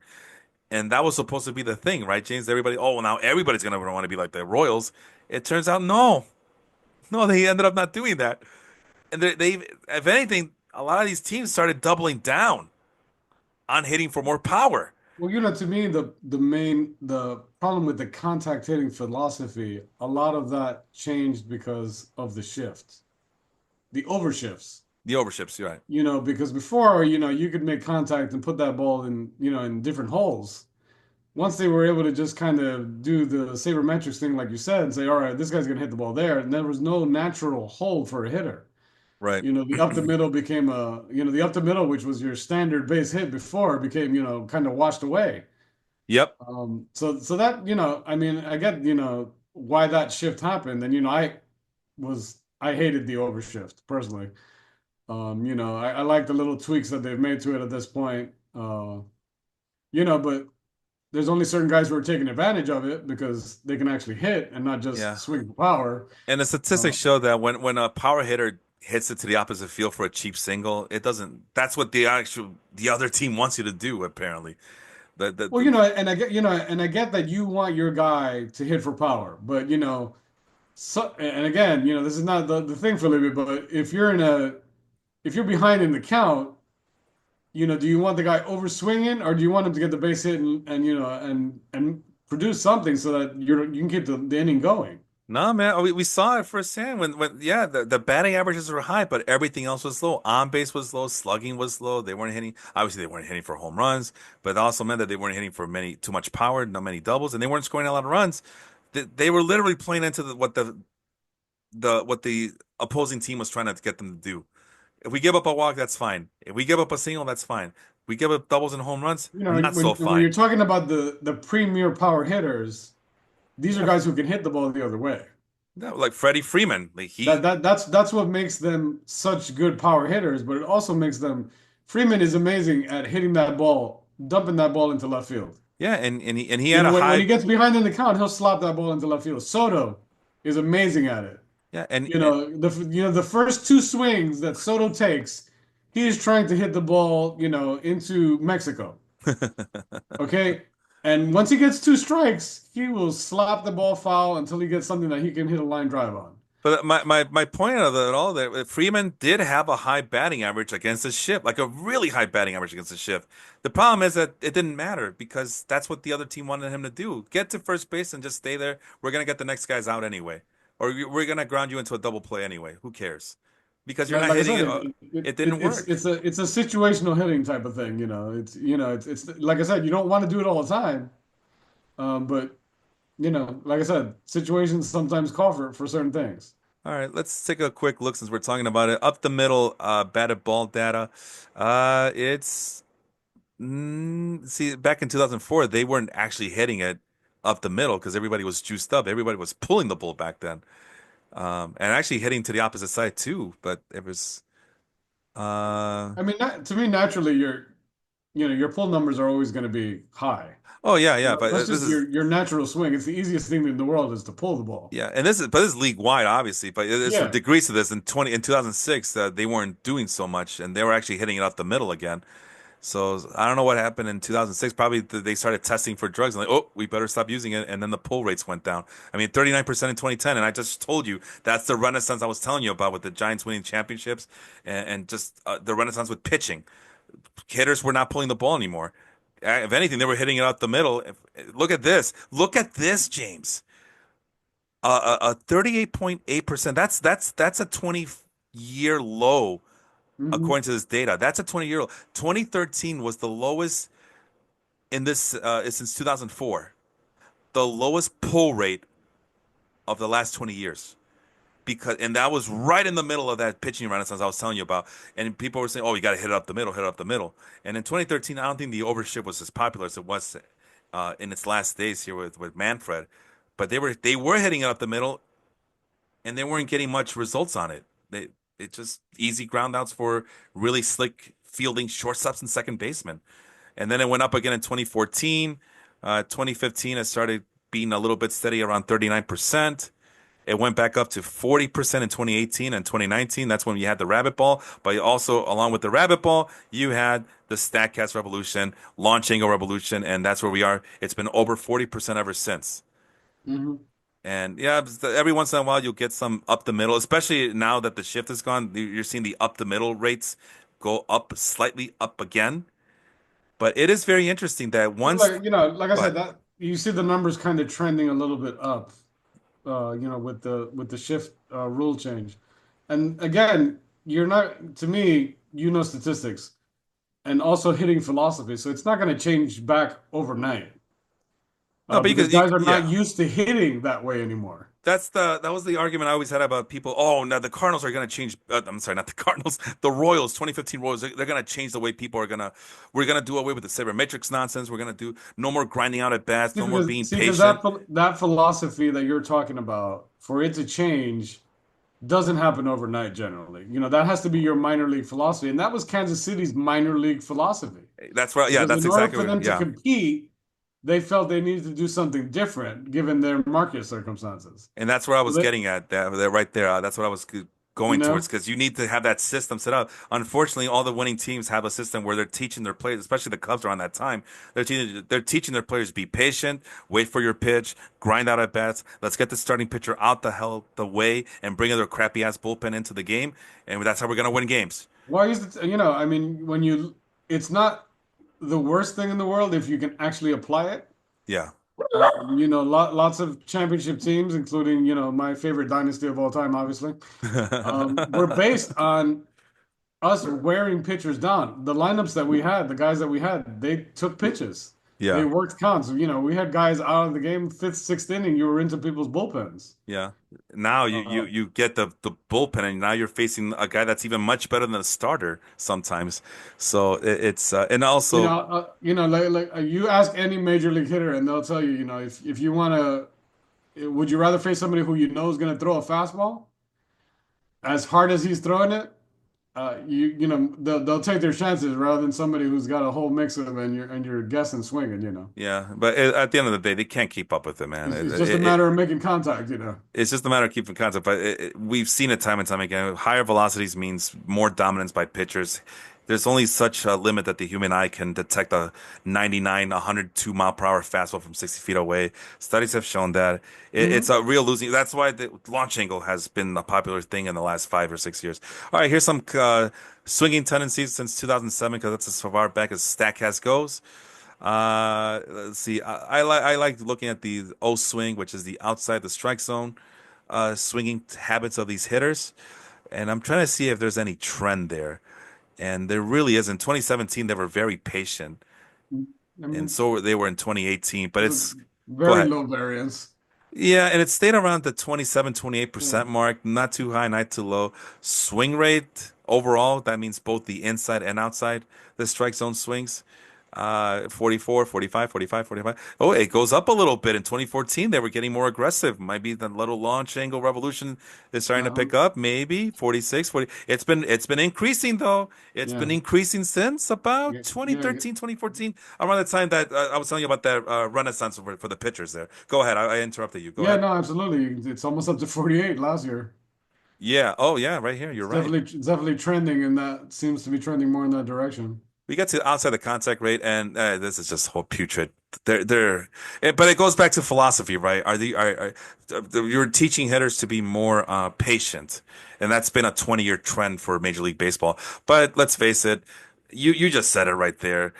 The fastballs are faster, and then even if it's not velocity, you got a guy with like five pitches that he can command, and he could throw it this way and that way, zips in, goes out, and the hitters are just the only counter they have is to hit it with power, with the launch angle, the proper launch angle.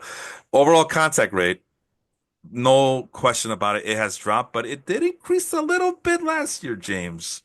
And that might be a testament to what we just talked about, how it is very hard to look for any quality pitchers out there for starting pitchers, especially if you're looking in the majors on waiver wire, in the minors at Double A. It's even the hottest prospect pitching young guys in the minors. They're all struggling, bro. We did a test a few times last year. Let's see how all the top pitching prospects in Major League Baseball are doing right now. They were either hurt, they were struggling, or they were about to get shipped out to another team because they were just not they weren't doing it for them, for those Mhm. teams. It's a struggle. Pitching's hard. Anyway, you preaching to the choir here. But there is a little bit of an increase in context, so we'll see how that goes. And that's the inside the number of pitches seen inside the strike zone. And these are hitters, right? Yes, this Mhm. is a batting stat. Inside the strike zone pitches, it's about this 51%, but it's increased over the last since 2021 after the pandemic. And that's another thing that happened.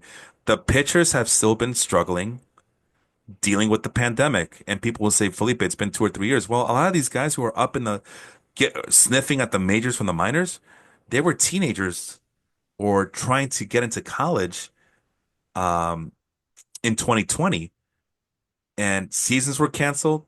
You weren't allowed to go anywhere to practice your craft unless you were outside. And Well, as you there are go several ahead, prospects from that area that were yeah, really highly touted who we mentioned before when we were looking at rosters and like, oh, this guy, we've been waiting around for this guy forever. Some yeah, of those guys got slowed down a lot by that. yeah, Dominguez, who we talked about on the Yankees, he was one of those. oh yeah, oh yeah, and Where he was trending great, and then the pandemic happened, and he couldn't play at all, and it hurt a lot of these guys. yeah, and obviously it affects the hitters too, but I think it definitely affects the pitchers more than it does the hitters, for sure. I mean, we can do all sorts of things with this ridiculous amount of data that we have. If I man, Mhm. can you imagine 10-year-old Felipe in his parents' basement just looking? I would have a field day with this. I would not talk to any girls. Well, that ended up happening anyway, but I still don't know how I ended up getting married, but yeah, there it is. This is a four-seam fastball velocity. Starts at 91 in 2007, and I guess we can safely say it has increased ever since. Yeah, and it keeps increasing. On average, they keep finding ways to increase it. Actually, this is what the hitters are seeing. We should probably do pitching, make sure that it's accurate here. Sorry about that. I messed up there, but it's loading. But we can. pretty much safely assume that it's gonna go up, even for the if you're looking at the pitching numbers, right? Yeah, it should. Let's find out. Let's get this thing to load up. And oh my God, we're having too much It fun, James. Here, we're gonna wouldn't make finish. sense otherwise, right? Yeah, so yeah, it's pretty much similar, if not the Yeah. same. It's been going up, and it actually they keep finding ways to collectively increase it. Let's see. I think this is the sinker. Oops, front button. Let's go back. Okay, so it's 2007 sinker, 89 miles an hour, 90, 90 and a half, goes up to 91, 92, 92. And right now, it's kind of been stalled at 93 miles an hour since 2022. And to be exact, 93.3 miles an hour since 2022. So Uh-huh. the sinker, as you know, it's like a fastball. Please, I'm not trying to offend you, James. I just want to make sure that we're on the same page. Or maybe you tell me if I'm wrong. Sinker, if I'm a right-handed pitcher, I'm pitching it to a right-handed hitter. It's going to go here straight, and then it goes this way, inside to the right-handed. Comes inside, yeah. Yeah. So, okay, we agree. So I don't know why it's almost a mile per hour slower than the four seam fastball. Probably because of all that movement and all that spin rate, maybe. I'm just guessing. The harder you try and throw a sinker, the less movement you get on it. That's true. Yes, you're right about that. That's kind of your difference between your four seam and your two seam too. Your two seamer has more movement, your four seamer is straighter. So Yeah. usually your high velocity one is your four as opposed to your two. Other notable increases, the cutters have gone way up. Now we're at 89.6 miles an hour on the cutter. Mhm. That's seen the biggest increase, and that's becoming a very popular pitch. And velocity is king, unfortunately. And it doesn't matter if you're throwing a curveball, changeup, slider. The faster you throw it, the harder it is for hitters to keep up. Curveballs have increased Yeah. velocity. And then, like I said, Sliders have increased velocity. Go ahead. so long as if you're able to throw harder, everything's going to be harder. I mean, you can see that from Yeah. the numbers there. No matter what the pitch is, it seems to be it's increased. Even the changeup, Yeah. even the goddamn knuckleballs are going up in velocity. I heard of a guy who's throwing 80 mile per hour knuckleballs out there. Like, who the Yeah, hell there are was these some people? guy in one of the camps. I can't remember his name. I saw the highlights the other day, and he's throwing like 80, 85 mile per hour knuckleball. That is insane. That is ridiculous. Maybe, but that's the pitch that's supposed to save baseball. Hey, if you could throw it for 80 miles an hour, it's over for hitters, man. It is Yeah. over. It was because remember the knuckleball was always the one. Oh, if everybody could throw a knuckleball, you would preserve your arms better, bro. If Spencer Strider comes back and throws knuckleballs, it's over. It is over. 80 mile per hour knuckleball pitcher. You just go from a 99 mile per hour fastball and then just float. It'll look like it's floating.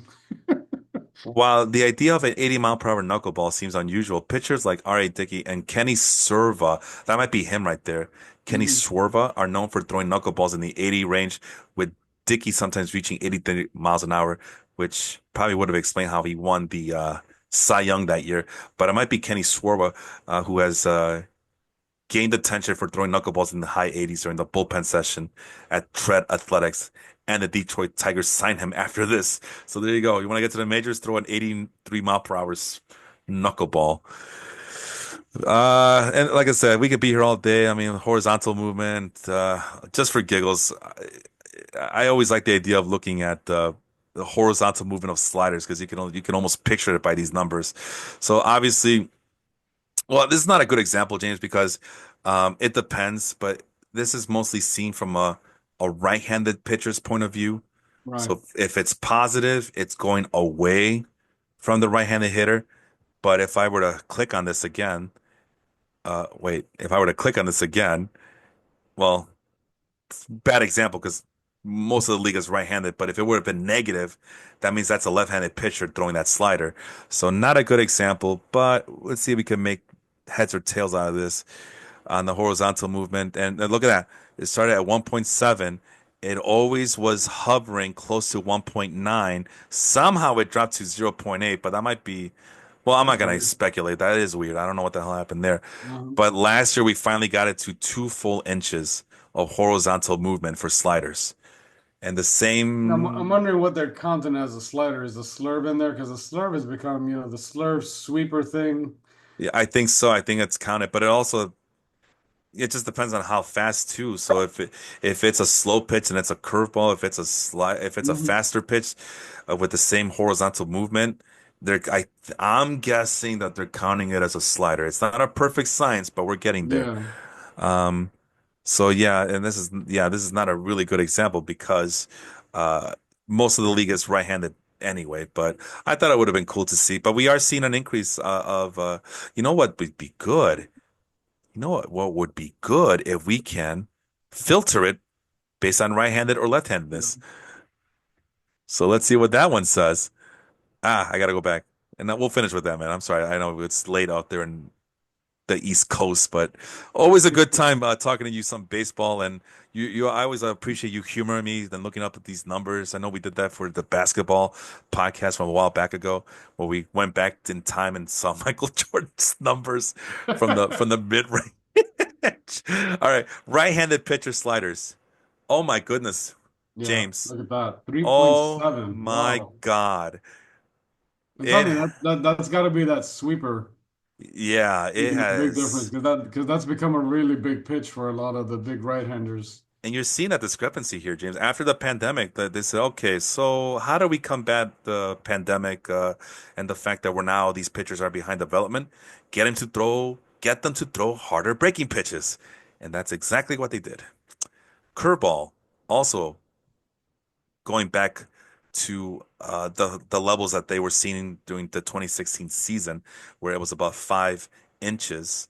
Yeah, But I've seen a lot. I've seen a lot more younger pitchers seeming to be coming up with curveballs again, where before it was just really popular, just slider cutter combo coming out from the minors. But I've seen a lot more seemingly the curveball is kind of back in fashion in the minors, I guess.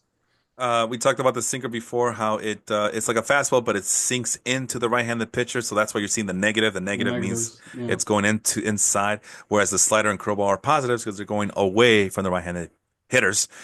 As you can see, -6, and then a big jump in 2008. There's probably some sort of camera or some sort of chip miss because they use the chip right on these Mhm. guys. So as you can see, it's not as deep in as it was at the early stages. And then we saw a big spike in 2017 for whatever reason. And then it's just been hovering around 9 inches inside the right-handed hitters since 2017 and all throughout this decade that we're in right now. So they've actually gone in deeper into right-handed hitters with those sinkers. And same thing with the fastballs a little bit after seeing a low back in 2016 at 4.2. It's been fighting to go back up to 5 inches, being up on the 4.7, 4.8 marks inside to the right-handed hitter. And it's pretty cool. I don't know, man. This is the stuff that keeps me up at night. Oh, look at that changeup. We'll finish with a changeup. Used to be just a throwaway pitch, it seems like, right? -7.1, Mhm. -6.6. It's slowly going into the right-handed hitter. But if you're throwing sinkers and then suddenly you get a changeup in there, you're really messing up that hitter's timing. And then again, 2017, something happened in 2017. I don't know if it's a chip issue, a camera issue, but something happened where you have these discrepancies, or maybe there's a philosophy change. I don't know. You tell me. But right now it's sitting at -8.6. That's they continue to find ways to throw those changeups Mhm. And like I said, much it deeper. factors in what you're looking at with changeups because sometimes they calculate in changeups with splitters and so there's a lot of relievers who throw that fastball splitter combo now, and some of them have really Yeah. ridiculous looking splitters. Oh, and shame on me. And also, not every like the changeup is not a very heavily used pitch either. Like only some guys can throw it a lot of times with efficiency. Otherwise, it's like a most of the pitchers. It's I don't know. I would say like a 10% pitch Mhm. sometimes. So that might be another explanation as to maybe it's a small sample size issue. But it's pretty interesting that pretty much the trend is let's not be afraid to throw our changeups inside to these right-handed hitters because they're not gonna know the difference. They don't know what the fastball is, and when they see an 80-mile-per-hour changeup, they can't tell what it is. Right. Well, like I said, if you can make it look like the fastball and all of a sudden it drops out from one, like the really good relievers have that fastball splitter changeup combo. And you know what? Shame on me. I did all pitching. Maybe the trick would have been to just do starting pitchers, and that would have been the better test. But no, it's about the same. It's about the Mhm. same. Interesting. So interesting stuff. That is the current trend. That's where the trends have been going with the game that we call baseball, the game that we love, the game that we spend on endless hours researching for our rinky-dink fantasy drafts. With that being said, oh, I think I did get all the teams. I Yeah. know we kind of got off track and not talking about our the baseball life league at the end, but any takeaways from this conversation tonight, James? Go ahead. You got the last word. No, like I said, looking forward to starting the draft tomorrow, kind of trying to figure out where I'm going or what might be available there to start with the third pick now that I know that I'm picking third. So, it looks like from the draft board that I should get a pretty good player. Is there a trend that you're seeing for the upcoming Major League Baseball season? Either it could be life baseball or fantasy baseball related. What trends do you foresee for the upcoming 6 months of the Major League Baseball season? Like I said, it's so early, and there to me there have been so many injuries already. Mm, And I don't know what, philosophy change or what they've got to figure out. Everyone talks about training and stuff, but I just think it's a matter of fact at this point that pitching is going to be an issue for most teams. Uh, yeah, yeah, you, and you just you that's just you pray your staff stays as healthy as possible. Otherwise, you've got no shot. pretty much. Um, Yeah, it's definitely a war, but it's not so much about talent as it is about depth and health, right? yeah, I mean, And I see a lot of fan bases. yeah, They make fun of their general manager. Why are you picking up this guy off the scrap heap and signing him to like a minor league deal? He's done. He's washed. Is it because you might need him for 2 weeks at some point during the year, and you yeah, can you can stash him in AAA on a minor league deal, and somebody gets hurt and you plug him in for a couple of weeks while your guy gets healthy. yep, yep. You need that depth sometimes because sometimes some of the young guys are not ready, and you don't want to call them up and put them in a situation that's going to destroy their confidence. If you don't Yeah, think they're ready at all for that exposure yet. that it's the same with football. They do the same thing with football. Like what? He was just sitting watching the game, eating wings, and then he gets a call from the GM that, "Hey, we're gonna need you this Sunday, pal. You think you're still in shape?" But yeah, Uh-huh. yeah, I'm ready to go. And the next thing you know, you see a cornerback trying to match up against DK Metcalf. I don't know why I keep thinking about DK Metcalf. He's not even the best wide receiver. I didn't have DK Metcalf in my You teams seem a last year. little obsessed with DK, I'm I not sure love what's going on. I do love DK Metcalf, but he wasn't even the no, my guy is Jamar Chase, man. Jamar Chase is my guy, and Justin Jefferson is like number 1B or 2A or whatever the hell. But yeah, I don't know why I keep thinking about DK Metcalf. Probably because he's so muscular. I don't know. He's a beast of a human being. Oh yeah, man, he's the truth, man. Absolutely. Yeah, No, no one that large and built should be able to run as fast as he did.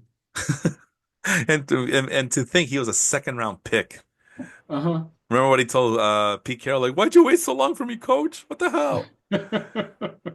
Yeah, but obviously they have their method to their madness, and well, I guess I got nothing to show for it because now he wants out, or is he gone now? DK Metcalf? He's a Steeler, I think. Oh God. They traded him to the Steelers. Yeah, he said he wanted to be traded somewhere warm. Okay. And his choices were basically the Steelers and San Diego, I think he asked for, and because he liked the Steelers because of Tomlin, and they shipped him to the Steelers. All right. Well, it's So, you know how it is, the paradise that is known as Pittsburgh. It's very warm, oh yeah, so super warm. Yeah. maybe he missed Russ. I don't know what's going on there. Uh, I thought Aaron Rodgers was the new guy. I don't know. I don't know who's quarterback. No one knows who's quarterback in there. They had Russ and Fields last year. I think Fields is a Jet now. No, they got Um, Sam Darnold in Seattle. Like, Sam Darnold is in Seattle. but you alienated. Maybe that's the reason that the all these wide receivers in Seattle want to get the hell out of Dodge. It's like I don't want Sam I Darnold as mean, my I don't know. quarterback. It seemed like this dude had a pretty good season with a couple of guys had a pretty good season in Minnesota with Darnold quarterback in there. Come on, man. Come on. I mean, again, he's not a great quarterback, but No, no, no, no, no, no. Jefferson and I Listen, can't bro. remember the kid's Jordan name. Jordan Addison and Addison. I mean, TJ Hawkinson and Aaron Jones out of for the fantasy backfield. purposes, Sam Darnold did a great job last year. Nah, bro. Here. Sometimes there's an elite select group of wide receivers who are just quarterback proof. Oh yeah. Think about Andre Johnson and DeAndre Hopkins all those years in The Houston. most quarterback proof wide receiver I ever drafted for a single fantasy season, okay, Larry was Fitzgerald. DeAndre Hopkins. Yes, him. I had him one year where he had six quarterbacks. Two of those guys were bagging groceries at one point during the season.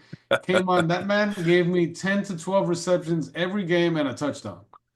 Yeah. I think he threw the ball to himself a few times. I don't know what was going on there.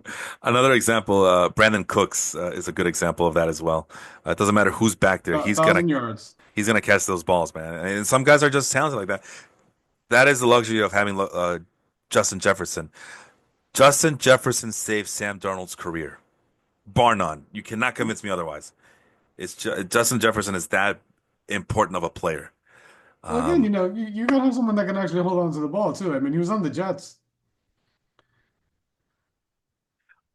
and uh, it does help when you're actually horizontal to be able to throw the ball. That's always a plus. and playing more than 2 minutes after one play or Yeah, whatever. I tell people all the time, people are like, oh well, he gets sacked a lot. That's not actually his fault half the time. Unless it's Kalen Williams, who's always running for his life. But Well, then that's every Chicago Bears quarterback ever, whether it's Rex Grossman, Jay Cutler, Jim Miller, Shane Matthews. Hey, man, don't laugh at Jay Cutler, man. He's still the greatest Bears quarterback of all time. My quarterback, your quarterback, our quarterback. He is my hero. Sure, he doesn't vaccinate his kids, but that's for his school district to try to enforce. Good luck. You can't make Jay Cutler do. No head coach could make Jay Cutler do what he did not want to do because he's Jay effing Cutler. And on that note, let's all go that wait. time. That's a good place to stop. That's a good place to stop. James, thank you so much, man. We All will right, talk man. later in the chat. Get ready for a fantasy baseball draft tomorrow. Another slow draft for us.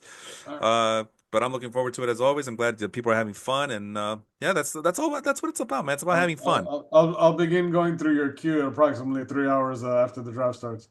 You gotta like just screenshot that, like hold it back and to the left, back.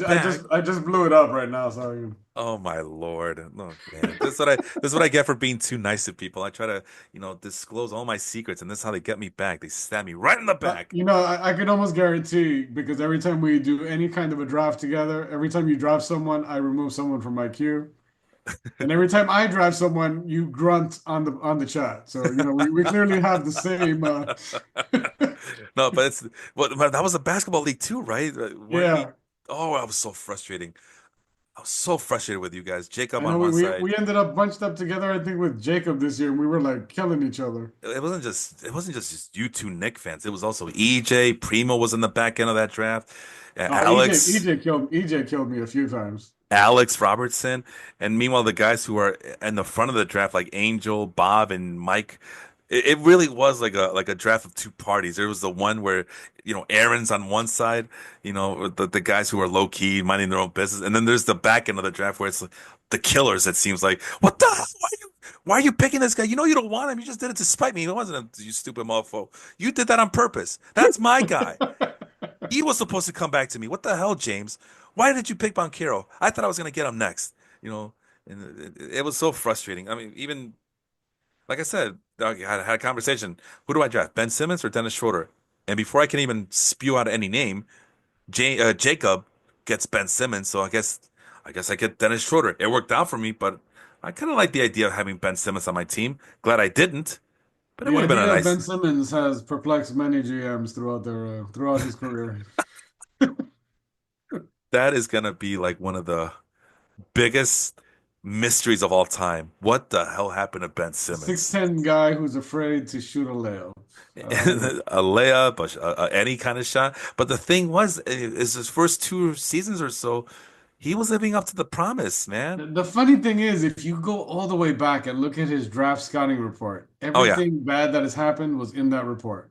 So, people bash those scouting reports, and they like to say that they don't take them seriously. But I mean, we've done scouting draft recap shows from like 4 years Uh-huh. ago, and golly, is it so damn accurate how these scouting reports? It's kind of like the horoscopes too. I don't want to give them too much credit either, because it's something like horoscopes. They just say something vague, and now it looks like soothsaying.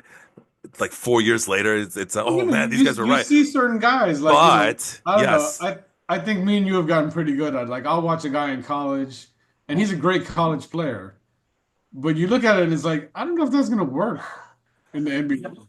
well, we talked about it the other day. Anthony Edwards, the scouting Right. report said that he was Anthony Edwards. The scouting report said that he was kind of lackadaisical, lacked motor. Like, wait, how's he the like a top three pick and he lacks motor?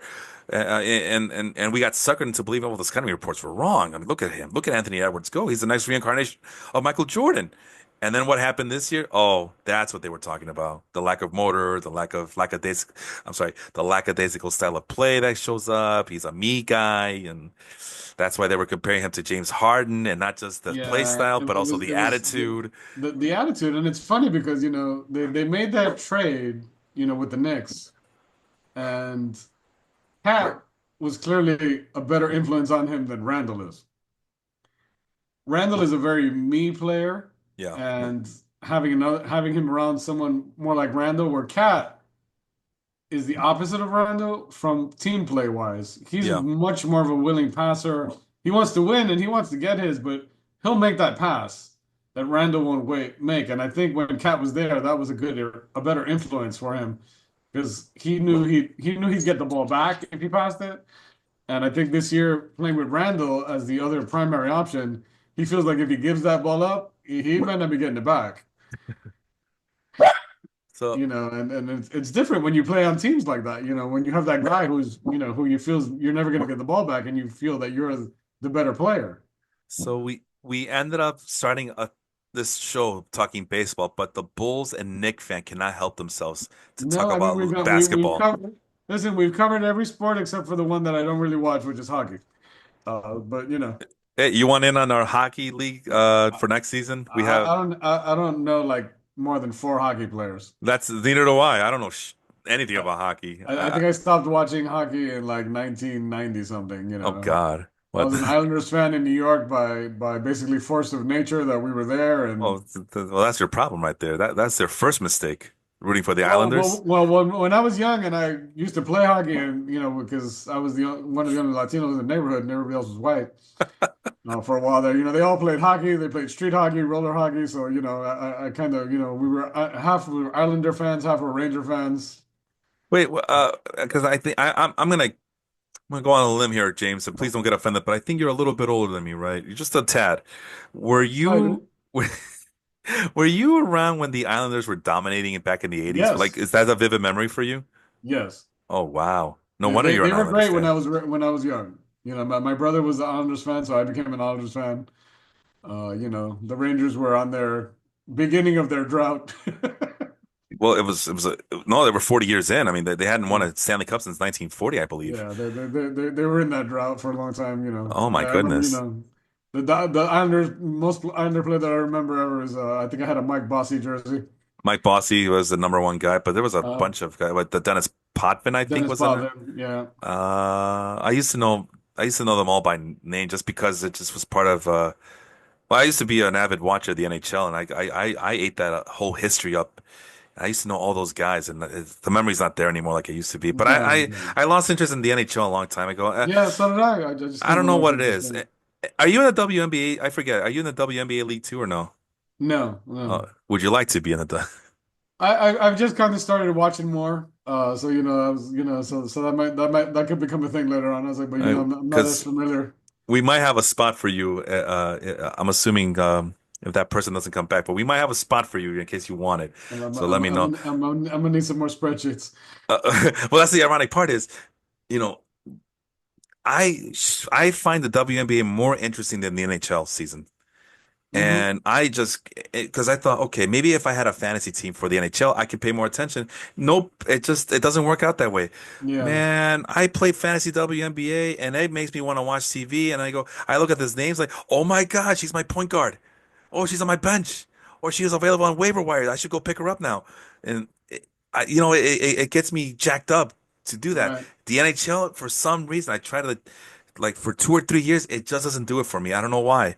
And I try watching. I want to support it. I love hockey still. Uh, it's just not part of my regular viewing or part of No, my normal interest that I have as a 40-year-old guy in this world. I don't have enough hours in the day.